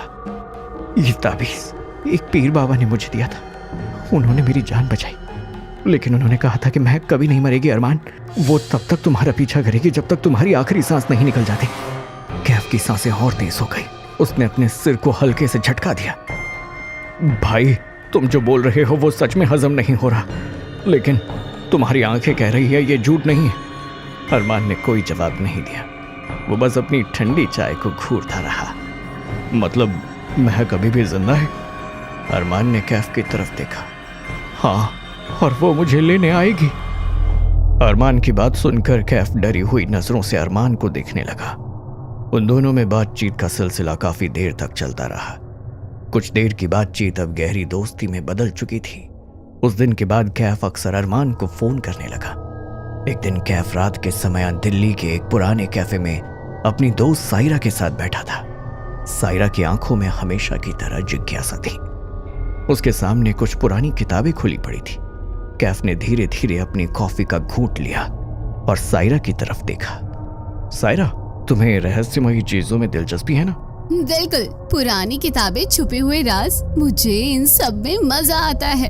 कैफ ने हल्की मुस्कान दी। तो फिर तुम्हें अरमान से मिलना चाहिए। सायरा चौंक कर कैफ की तरफ देखने लगी। अरमान? कौन अरमान? एक ऐसा आदमी जिसने एक जिनजादी से शादी की थी। क्या? कहीं तुम किसी हॉरर फिल्म की स्क्रिप्ट तो नहीं लिख रहे? कैफ ने कोई जवाब नहीं दिया। वो बस उसकी आंखों में देखता रहा। सायरा का चेहरा धीरे धीरे गंभीर हो गया। तुम सच कह रहे हो? सायरा ने अपनी किताबें बंद कर दी। अब मेरी जिज्ञासा बढ़ गई है। मुझे ऐसे दिलचस्प आदमी से तो मिलना ही चाहिए। कैफ ने हल्की मुस्कान दी, लेकिन उसकी आंखों में चिंता थी। लेकिन अभी तुम उससे मिल नहीं सकते। क्यों? क्योंकि वो अब जेल में है। ये सुनकर सायरा बुरी तरह से चौंक पड़ी। क्या सायरा अरमान से मिलकर उस रहस्य की तह तक पहुंच पाएगी जो महक के अंधकार में छुपा हुआ है? क्या अरमान सचमुच जेल से सुरक्षित बाहर आ पाएगा, या महक उसका पीछा करते हुए एक बार फिर सामने आएगी? और सबसे बड़ा सवाल, क्या ये सिर्फ अरमान की कहानी है या कुछ ऐसा जो पूरे इंसानी जहान को अपने चपेट में लेने वाला है? रात का समय था। दिल्ली के कैफे में हल्का अंधेरा था। सायरा ने अपनी कॉफी का घूंट लिया और कैफ की आंखों में झांका। तुमने कहा कि अरमान जेल में है, मगर क्यों? कैफ ने गहरी सांस ली। उसने जब से अपना फोन निकाला और कुछ सर्च करके उसने फोन सायरा की ओर बढ़ा दिया। सायरा ने स्क्रीन पर नजर डाली। दिल्ली पुलिस ने अरमान खान को पत्नी और बच्चों की हत्या के आरोप में गिरफ्तार किया। सायरा के चेहरे पर हल्की गंभीरता आ गई। लेकिन तुम क्यों कह रहे थे कि ये सच नहीं है? कैफ ने अपनी उंगलियां मेज पर ठोकी और धीरे धीरे बोला, क्योंकि मैं अरमान को जानता हूँ, उसने ये सब नहीं किया। सायरा ने संदेह से उसकी तरफ देखा। कैसे कह सकते हो कि उसने ऐसा नहीं किया? पुलिस के पास सबूत होंगे। कैफ ने कड़वी हंसी हंसी। सबूत? जिनजादी कोई सबूत नहीं छोड़ती सायरा। तुम खुद ही कहती हो कि रहस्य और इतिहास तुम्हारी दुनिया है, लेकिन जब सच तुम्हारे सामने है तो तुम उससे मान नहीं रहे। सायरा ने फोन की स्क्रीन पर अरमान की तस्वीर को गौर से देखा। उसकी आंखों में थकान और दर्द साफ झलक रहा था। तो तुम्हें लगता है कि वो फिर से वापस आ गई है? हाँ, और यही वजह है कि अरमान जेल में है। किसी को भी यकीन नहीं होगा कि उसकी पहली बीवी इंसान नहीं थी। सायरा ने हल्की मुस्कान दी। अगर कभी अरमान से मिलने का मौका मिला तो मैं उससे जरूर मिलना चाहूंगी। कैफ ने उसकी तरफ देखा और हल्के से सिर हिलाया। अगर मौका मिला तो मैं तुम्हें उससे जरूर मिलवाऊंगा, लेकिन उससे पहले हमें तैयार रहना होगा। जैद अपनी सोच से बाहर आ गया और मोबाइल की स्क्रीन को देखकर पढ़ने लगा। अरमान खान को मानसिक अस्थिरता के आधार पर जेल से रिहा किया गया। इस अंधेरे को चीरती जेल की मोटी सलाखें धीरे धीरे खुल गई। अरमान के चेहरे पर कोई भाव नहीं था। 6 महीने तक जेल की सलाखों के पीछे रहने के बाद भी उसकी आंखों में डर की वही चमक थी। जेलर ने उसके सामने कुछ कागज रख दिए। अरमान, तुम्हारी मानसिक स्थिति को देखते हुए सरकार ने तुम्हें रिहा करने का आदेश दिया है। अरमान ने कड़वा ठहाका लगाया। सरकार ने नहीं, शायद किसी और ने किया है। जेलर ने घूरकर उसकी ओर देखा। क्या कहा तुमने? कुछ नहीं। उसने अपने पुराने कपड़े पहने और धीरे धीरे जेल के बाहर निकल आया। बाहर घना कोहरा था, हवा में अजीब सी ठंडक थी। जेल के बाहर कोई उसका इंतजार कर रहा था, लेकिन उसे पता था कि वो कहीं आसपास थी। अरमान धीरे धीरे अपने पुराने घर के दरवाजे पर पहुंच गया। घर का दरवाजा जंग से सना हुआ था, अंदर घुप अंधेरा था। जैसे ही उसने दरवाजा खोला, ठंडी हवा का झोंका उसके चेहरे से टकराया। घर सूना पड़ा था, कोई आवाज नहीं, कोई हलचल नहीं, बस चारों तरफ सन्नाटा। अरमान ने कदम अंदर रखा और चारों ओर नजर दौड़ाई।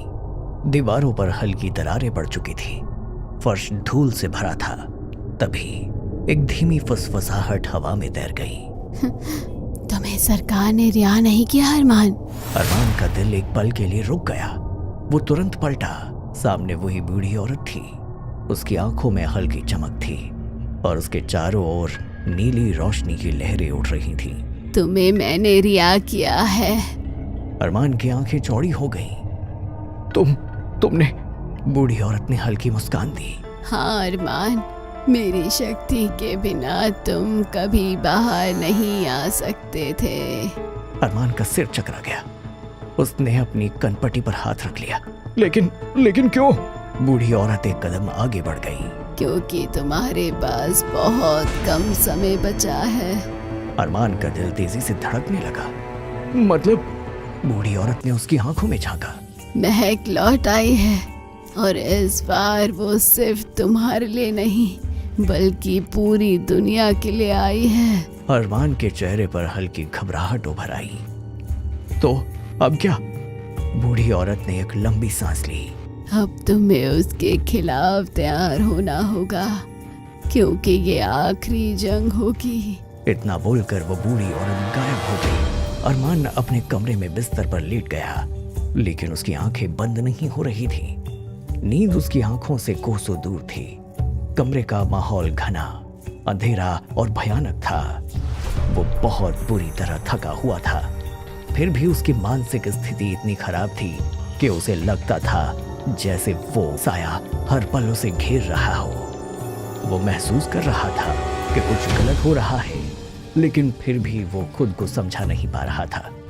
एक अजीब सी फुसफुसाहट उसके कानों में गूंज रही थी, जैसे कोई उसे आवाज दे रहा हो, लेकिन वो किसी को देख नहीं पा रहा था।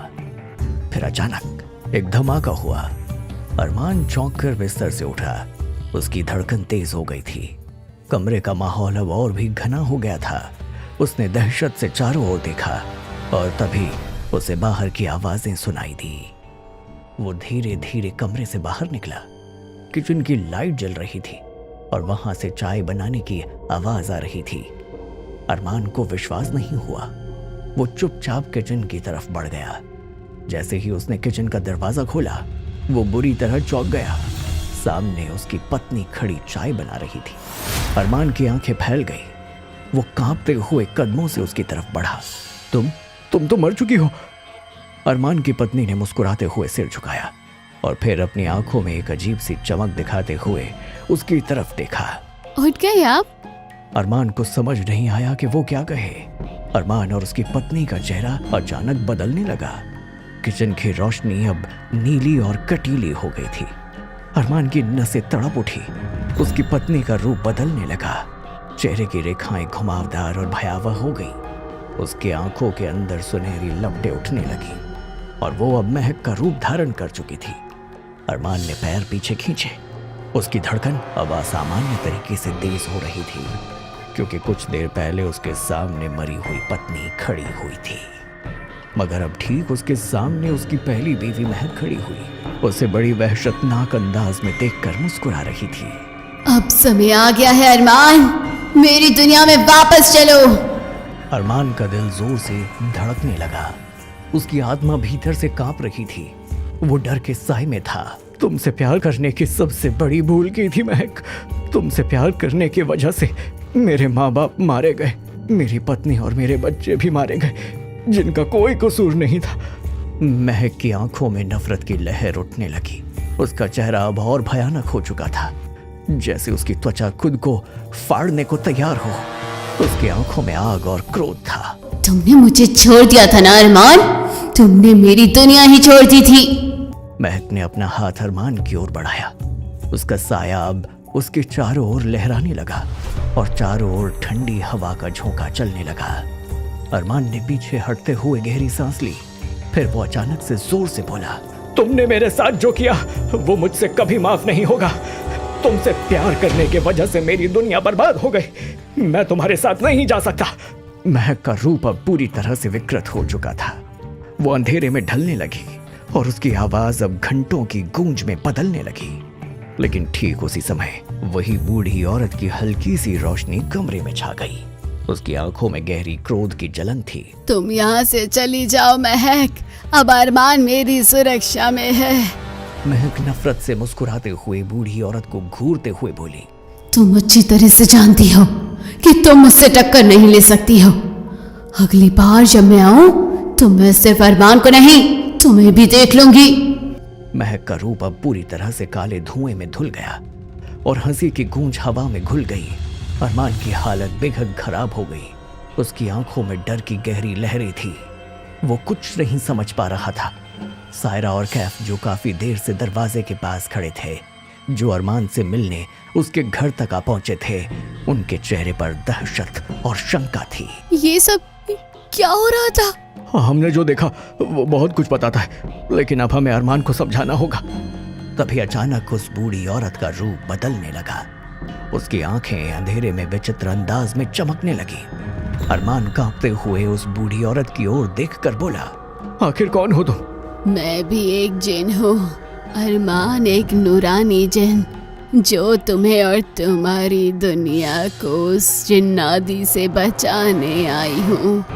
ये मेरा असली रूप नहीं है अरमान। महक को रोकना होगा, नहीं तो उसकी शक्ति पूरी दुनिया को निकल सकती है। वो पहले से ज्यादा शक्तिशाली हो चुकी है। बूढ़ी औरत ने अपनी सूखी उंगलियां ऊपर उठा ली और उसके हाथों के बीच एक चमकती हुई छवि प्रकट हो गई। एक पुरानी धूल भरी किताब जिसकी जिल्द पर अजीब से निशान थे। 7 जिन्नों की किताब, इसमें वो मंत्र है जो महक की शक्ति को हमेशा के लिए खत्म कर सकते हैं। सायरा ने घबरा कर किताब की ओर देखा। ये किताब कहाँ है? ये इस दुनिया में नहीं, एक ऐसी जगह छुपी है जहाँ इंसान का पहुँचना नामुमकिन है। लेकिन मैं तुम्हें इस जगह पर पहुँचने के लिए मदद करूँगी। अरमान की रीढ़ में सिरन दौड़ गई। क्या मतलब? ये किताब जिन्नों की पुरानी बस्तियों में से एक में छिपी है, जहाँ काले जिन्नों का बसेरा है। कमरे में एक अजीब सी खामोशी छा गई। मैं जाऊंगा। सायरा और कैफ चौंक कर उसकी ओर देखने लगे। अरमान, ये बहुत खतरनाक है। ये खतरनाक है, लेकिन ये सफर सिर्फ अरमान का नहीं होगा, तुम दोनों को भी जाना होगा। और ये सफर आसान नहीं होगा।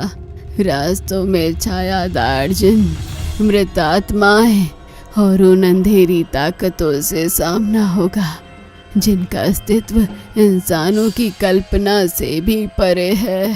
कमरे में अचानक फिर से अंधेरा छा गया। बूढ़ी औरत गायब हो चुकी थी। अरमान, सायरा और कैफ अब अकेले थे। हवा में एक अजीब सा डरावना सन्नाटा था। अरमान गहरी सोच में गुम हो गया। क्या अरमान, सायरा और कैफ 7 जिन्नों की किताबों को ढूंढने में सफल होंगे? क्या बूढ़ी औरत उन्हें इस किताब तक पहुंचने में कामयाब हो पाएगी, जो कि एक जिन्न थी? इन सभी रहस्यमयी सवालों को जानने के लिए बने रहिए इसके अगले सीजन 4 तक। रात का वक्त था। अरमान अपने घर के बाहर बैठा हुआ था। उसके साथ कैफ और सायरा भी थे। तीनों किसी गहरी सोच में डूबे हुए थे। इस तरह से चुपचाप बैठे रहने से कुछ नहीं होगा अरमान। नूरानी जिन ने जिस 7 जिन्नों की किताब की बात की थी, वो असल में कोई मामूली किताब नहीं है। उसमें ऐसे मंत्र लिखे हैं जिनमें महक का हमेशा के लिए अंत किया जा सकता है। तुम सही कह रही हो सायरा, लेकिन शायद तुम भूल रही हो। नूरानी जिन ने साफ कहा था कि वो किताब इस दुनिया में नहीं है। वो तो किसी दूसरी दुनिया में, जिन्नातों की दुनिया में, जिन्नातों की बस्ती में, जहाँ काले जिन्नों का राज चलता है। हमें तो उस दुनिया में जाने का रास्ता ही नहीं मालूम। मैंने सुना है हमारी दुनिया में ही कई और दुनियाएं भी होती है जिन्हें हम देख नहीं सकते। साइंस में इसे डायमेंशन कहते हैं। शायद नूरानी जिन भी उसी दूसरी डायमेंशन की बात कर रही थी। कैफ की बात पूरी भी नहीं हुई थी कि एक तेज हवा का झोंका आया और उसी के साथ वो बूढ़ी औरत दोबारा उनके सामने प्रकट हो गई। क्या तुम लोग तैयार हो? हाँ मैं तैयार हूँ, लेकिन हमें आगे का रास्ता नहीं पता। तुमने ही कहा था कि वो किताब इस दुनिया में नहीं मिलेगी नूरानी। वो बूढ़ी औरत मुस्कुराई। असल में वो ही नूरानी जिन्न थी। जानती हूँ, इसलिए तो मैं आई हूँ। मैं तुम्हें उस दुनिया के दरवाजे तक पहुँचा सकती हूँ, लेकिन आगे का रास्ता तुम्हें खुद तय करना होगा। मैं हर कदम पर तुम्हारे साथ नहीं रह सकती। अपनी आंखें बंद करो। अरमान, कैफ और सायरा तीनों ने आंखें बंद कर ली। अचानक उन्हें महसूस हुआ कि जैसे कोई ताकत उन्हें हवा में उन्हें कहीं उड़ाकर लेकर जा रही हो। अगले ही पल सब कुछ एकदम थम सा गया। जब तीनों ने आंखें खोली, उन्होंने खुद को एक अजीब सी अंधेरी बस्ती में पाया। चारों तरफ सन्नाटा पसरा था और हवा में अजीब सी घुटन थी। ये जगह तो बहुत डरावनी है। ये तो सच में किसी और दुनिया जैसी लग रही है। नूरानी फिर से प्रकट हो गई। अब आगे का सफर तुम्हें तय करना है। एक बस्ती मिलेगी। उस बस्ती में तुम्हारे सामने ऐसे दृश्य आ सकते हैं जो दिल दहला देंगे, लेकिन याद रखना, तुम्हें उनसे डरना नहीं है। उन्हें नजरअंदाज करना है। जो भी हो, कोई प्रतिक्रिया मत करना। कोई चीख, कोई सवाल, कुछ भी नहीं। बस आगे बढ़ते रहना। तुम जहाँ जा रहे हो वो काले जिन्नों की बस्ती है।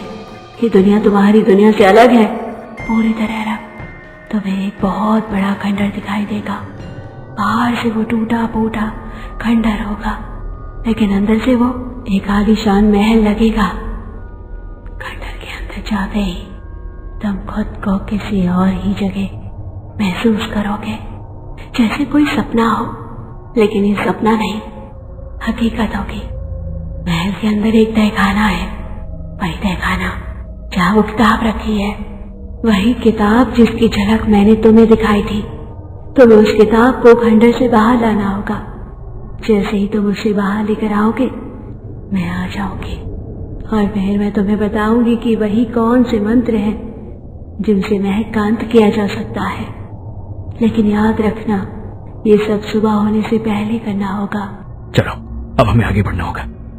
इसके अलावा कोई और रास्ता भी नहीं है। अरमान, कैफ और सायरा उस अंधेरी बस्ती के भीतर बढ़ने लगे। चारों ओर घना अंधेरा था। वहां का माहौल ऐसा था कि जैसे डर उनके खून में सरसराता चला गया हो।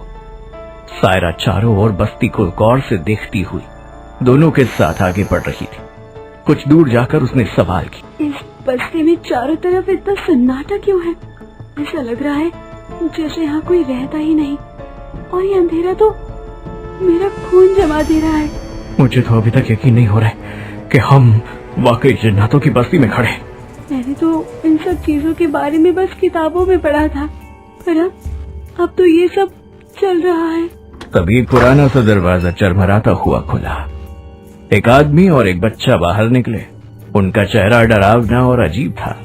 तीनों ने जैसे ही उनकी शक्ल देखी, उनकी आंखें डर से फैल गई। इनकी शक्ल तो बहुत भयानक है।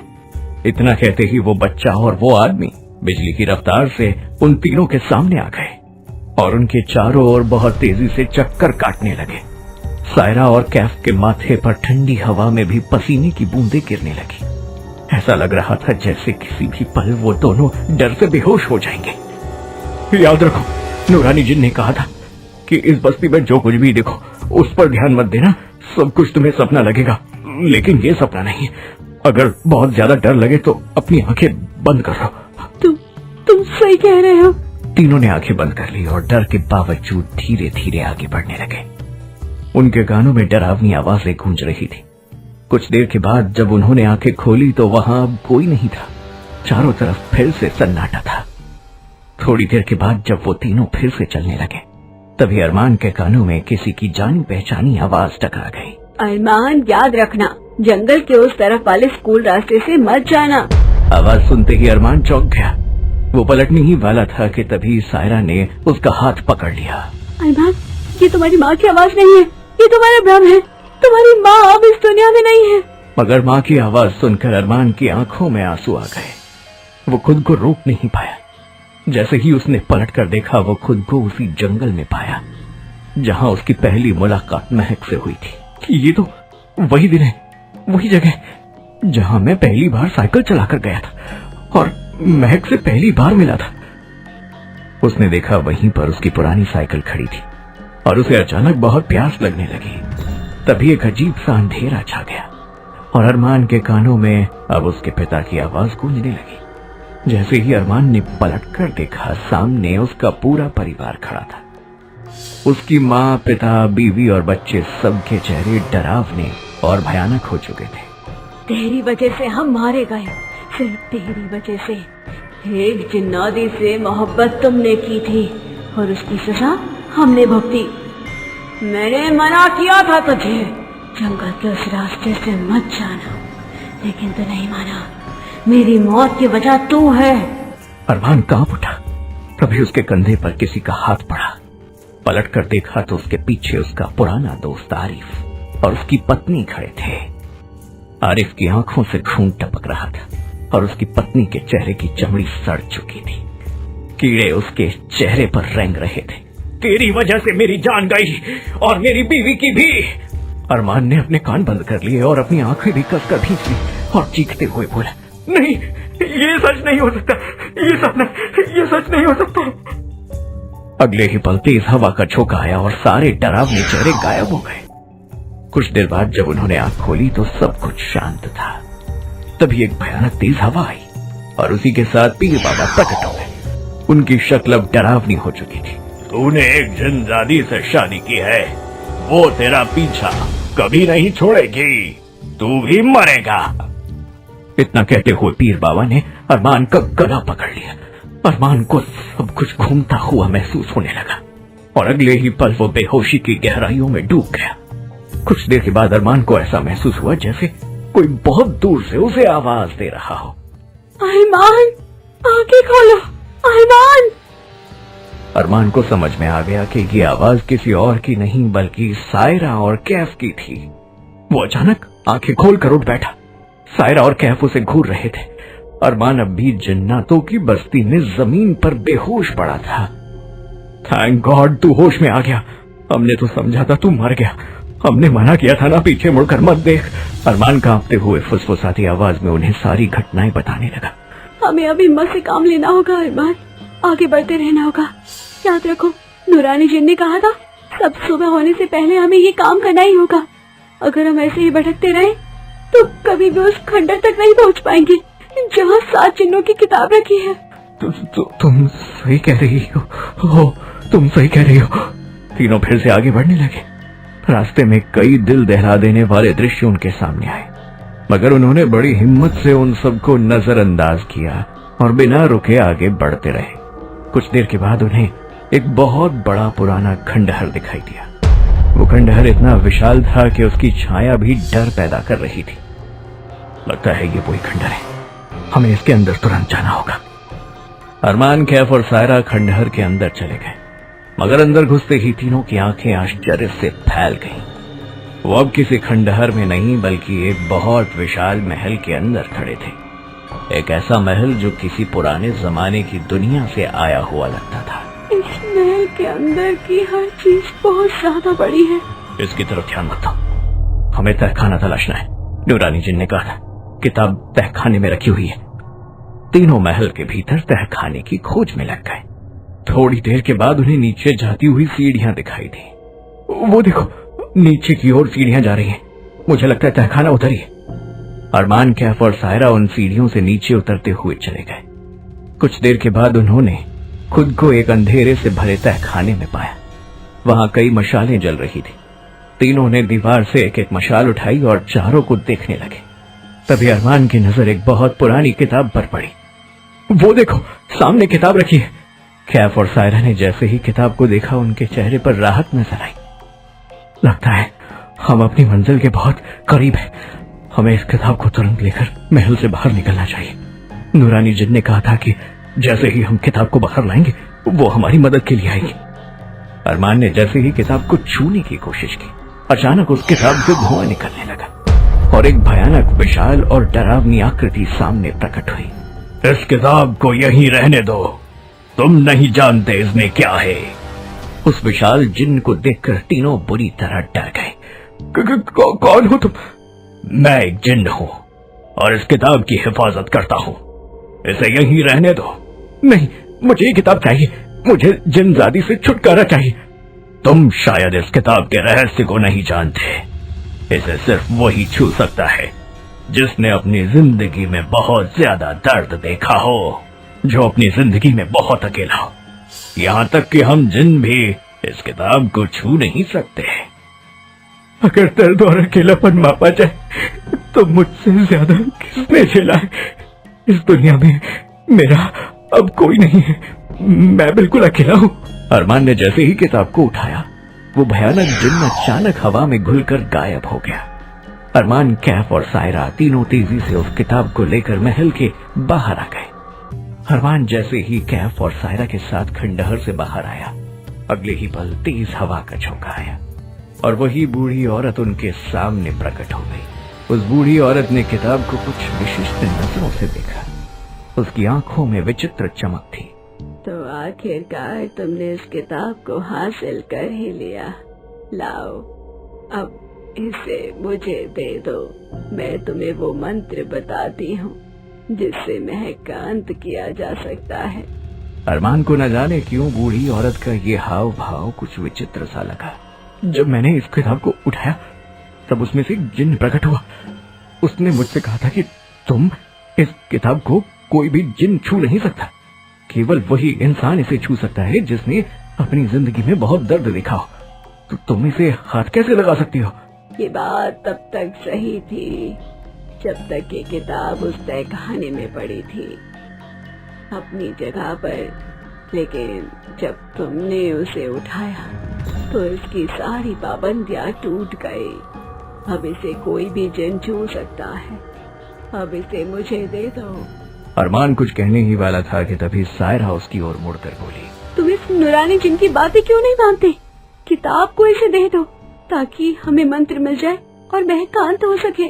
अरमान, इस किताब को इसे दे दो, जल्दी करो। अरमान अभी तक कुछ नहीं कह पाया था कि सायरा ने झपट कर किताब उसके हाथ से छीनकर सीधे बूढ़ी औरत को दे दी। तुमने ये क्या किया? मैं देने ही वाला था, इतनी जल्दी क्यों? अरमान का सवाल अधूरा ही रह गया। सायरा अजीब अंदाज में जोर से हंसने लगी।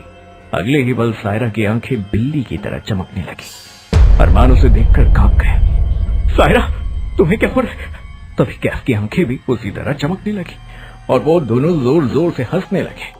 वाकई इंसान बहुत बेवकूफ होते हैं अरमान, कितनी जल्दी बातों में आ जाते हैं।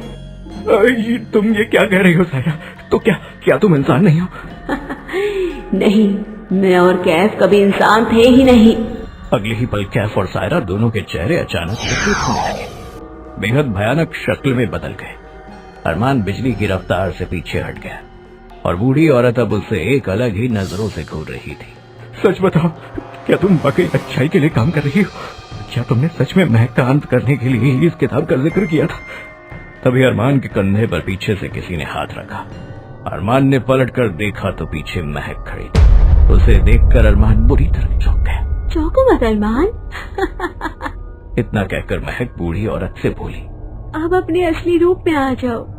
महक के इतना कहते ही बूढ़ी औरत एक चमकती रोशनी के साथ बदलने लगी और अगले ही पल एक बेहद खूबसूरत जवान लड़की में बदल गई। अरमान बुरी तरह से हैरान रह गया। घबराओ मत, अब तक ये जो भी कर रही थी वो मेरे ही इशारे पर था। ये कोई और नहीं, मेरी बहन खुशबू है। अरमान को अपनी आंखों पर यकीन नहीं हुआ। वो धीरे धीरे उस लड़की को देखने लगा और अब बूढ़ी औरत वो नहीं थी बल्कि खुशबू थी। तुम हमेशा से अकेले ही थे अरमान, तुम्हारे साथ कोई इंसान कभी था ही नहीं। महक बिल्कुल सही कह रही है, मैं उसी की बहन हूँ। अरमान डरते हुए पीछे हट गया। क्या है इस किताब में? इस किताब के जरिए हम तुम्हारी दुनिया में हुकूमत कर सकते हैं। इस किताब से हम बेहद ताकतवर बन सकते हैं। इस किताब में ऐसा कोई मंत्र नहीं लिखा जिससे मेरा अंत किया जा सके। ये सब हमने सिर्फ तुम्हें बहकाने के लिए किया था। अरमान अब न बोल पा रहा था न हिल पा रहा था, क्योंकि अब सामने जो सच था वो उसकी हर सोच, हर विश्वास से परे था। अरमान के चारों ओर अंधेरा और धोखे की धुंध घिर चुकी थी। क्या तुम्हें लगता है कैफ और सायरा तुम्हारी जिंदगी में यूं ही आ गए? याद है ना, सुनसान रात में कैफ तुम्हें अचानक मिला था। वो भी एक जिन था जो हमारे लिए काम करता है। सायरा भी कोई इंसान नहीं थी अरमान, वो भी एक जिन है। अरमान का चेहरा पसीने से भीग गया। मैंने तुमसे कहा था ना, तुम हमेशा से अकेले थे। याद है तुम्हारा जंगल के रास्ते से जाना और तुम्हें उस जंगल में रहस्यमय घर का मिलना, तुम्हें अचानक से प्यास लगना और तुम्हारे कदम उसे जंगल में बने हुए घर की तरफ खींचे चले जाना। ये सब कोई इत्तेफाक नहीं था, बल्कि हमारी योजना का एक हिस्सा था। तुम मुझे सचमुच मोहब्बत कर रहे थे अरमान, लेकिन तुम नहीं जानते कि एक जिन्नाती से मोहब्बत की है तुमने। तुम हमेशा मेरे लिए तुम इस किताब तक पहुंचाने का एक जरिया थे। अरमान अब कांप रहा था। महक की आंखों में जीत की वहशत थी। जब पहली बार मैं तुम्हें अपनी दुनिया में लेकर गई तब मुझे पता था कि तुम पीर बाबा से मिल चुके हो और तुम्हारे पास वो तावीज है जो तुम्हें हमारी दुनिया से बाहर निकाल सकता है। महक अब एक एक बात को खोल रही थी और अरमान की जमीन खिसकती जा रही थी। हम तुम्हें केवल अकेला करना चाहते थे, दुखों में डुबो देना चाहते थे, ताकि तुम बिना किसी झिझक के इस किताब को छू सको। सायरा और कैफ को मैंने तुम्हारे पीछे छोड़ा ताकि तुम्हें ऐसा लगे कि तुम अकेले नहीं हो, लेकिन सच यही है, तुम हमेशा से अकेले ही थे, क्योंकि तुम कभी इंसानों के बीच थे ही नहीं। अरमान ने चारों ओर देखा, वो सब जिन्न थे, वो अकेला इंसान था। इतना बड़ा धोखा तुमने मेरी जिंदगी बर्बाद क्यों की? अरमान का स्वर दर्द से भरा हुआ था, लेकिन उसकी बात अभी पूरी नहीं हो पाई थी। अचानक महक और खुशबू का चेहरा विकराल हो गया। बहन, अब देर मत करो, आज की रात हमारे लिए कीमती है। किताब मेरे हाथ में है, तो उसका खून निकाल, मैं मंत्र पढ़ती हूँ, अगली सुबह हमारी होगी। ये उनका विश्वास था। खुशबू ने किताब को खोला और मंत्र पढ़ने वाली ही थी कि तभी तेज हवा की सरसराहट के साथ अचानक एक बहुत तेज आंधी उठी और उस आंधी के बीच एक बूढ़ा व्यक्ति प्रकट हो गया। वो अरमान के लिए अजनबी था, लेकिन उसके चेहरे से रोशनी फूट रही थी, नूर से भरा हुआ चेहरा, और उसकी आंखों में शांति। अगले ही पल कुछ चमका। उस बूढ़े व्यक्ति के हाथ में एक चांदी का खंजर प्रकट हो गया। उसने बिना एक शब्द बोले अरमान का हाथ थाम लिया, और जैसे ही अरमान ने उसकी हथेली को छुआ, अगले ही पल अरमान के पैरों के नीचे से जमीन गायब हो गई। हर ओर घूमता हुआ अंधेरा छा गया। जब अरमान ने अपनी आंखें खोली तो वो कहीं और था, किसी दूसरी जगह, किसी दूसरी जमीन पर। अरमान ने जैसे ही उस बूढ़े व्यक्ति को देखा, उसके दिल की धड़कनें तेज हो गई थी। कौन हो तुम? मैं पीर बाबा का शागिर्द हूँ। तुम झूठ बोल रहे हो। पीर बाबा तो इस दुनिया को छोड़कर जा चुके हैं। तुम भी कोई जिन हो, मुझे जो बहकाने आए हो। नहीं अरमान, यकीन करो मेरी बात का, मैं वाकई पीर बाबा का शागिर्द हूँ। उन्हें पहले से एहसास था कि महक एक बहुत शक्तिशाली जिन जात से है और एक दिन वो उन पर हमला करेगी। पीर बाबा को यकीन था कि वो शायद उसका सामना ना कर पाएंगे। अरमान अब ध्यान से सुन रहा था। बूढ़े व्यक्ति की आंखों में कोई झूठ नहीं था। उन्होंने मुझसे कहा था, अगर मैं कभी हार गया तो महक जरूर अरमान को जिन्नातों की बस्ती में ले जाएगी, तब तुम मेरा अधूरा काम पूरा करना। अरमान की आंखें अब नम हो चुकी थी। तो फिर इसका अंत कैसे किया जा सकता है? इस खंजर से अपनी जान ले लो अरमान, क्योंकि अब तुमने उस किताब को छू लिया है। तुम जैसे ही मरोगे वो किताब अपनी जगह लौट जाएगी और महक, खुशबू, कैफ, सायरा सब जलकर राख हो जाएंगे। इसकी बातों में मत आओ अरमान। देखा, इसका कहना ही इस बात का सबूत है कि मैं सच कह रहा हूँ। तुम्हें यकीन करना मुश्किल हो रहा होगा, लेकिन याद रखो अरमान, अगर तुमने अब फैसला नहीं लिया तो या तो ये तुम्हें मार डालेंगे या फिर तुम्हारी पूरी जिंदगी एक ना खत्म होने वाला डर बन जाएगी। अरमान गहरी सोच में डूब गया। उसने आंखें बंद की और उसकी आंखों में अपनी माँ, पिता, पत्नी और दोस्तों की शक्ल घूम गई। अचानक अरमान ने आंखें खोली। उसने खंजर बूढ़े व्यक्ति के हाथ से ले लिया। शायद एक जिनजादी से प्यार करने का यही अंजाम होता है। और अगले ही पल अरमान ने वो चांदी का खंजर अपने गले पर चला दिया। जैसे ही अरमान के शरीर से खून गिरा, किताब अचानक हवा में गायब हो गई। उसी पल महक, खुशबू, कैफ और सायरा के शरीर में आग लग गई। वो भी चीखने लगे, तड़पने लगे और अगले ही पल जलकर राख हो गए। बुराई चाहे जितनी भी ताकतवर क्यों ना हो, अच्छाई के एक छोटे से बलिदान से हार जाती है। कुछ देर के बाद अरमान का शरीर भी जलकर राख हो गया। बूढ़े व्यक्ति की आंखों में आंसू थे। मुझे माफ करना अरमान, मेरे पास और कोई रास्ता नहीं था। मैं तुम्हें बचा सकता था, लेकिन तुम्हारे जिंदा रहने से कोई फायदा नहीं होता, क्योंकि तुम कभी भी सामान्य जिंदगी नहीं जी पाते। इसलिए अंत यही होना था। फिर वो बूढ़ा भी गायब हो गया। जिंदगी के हर मोड़ पर जो अकेला हो, उसे प्यार सबसे खतरनाक जाल लगता है।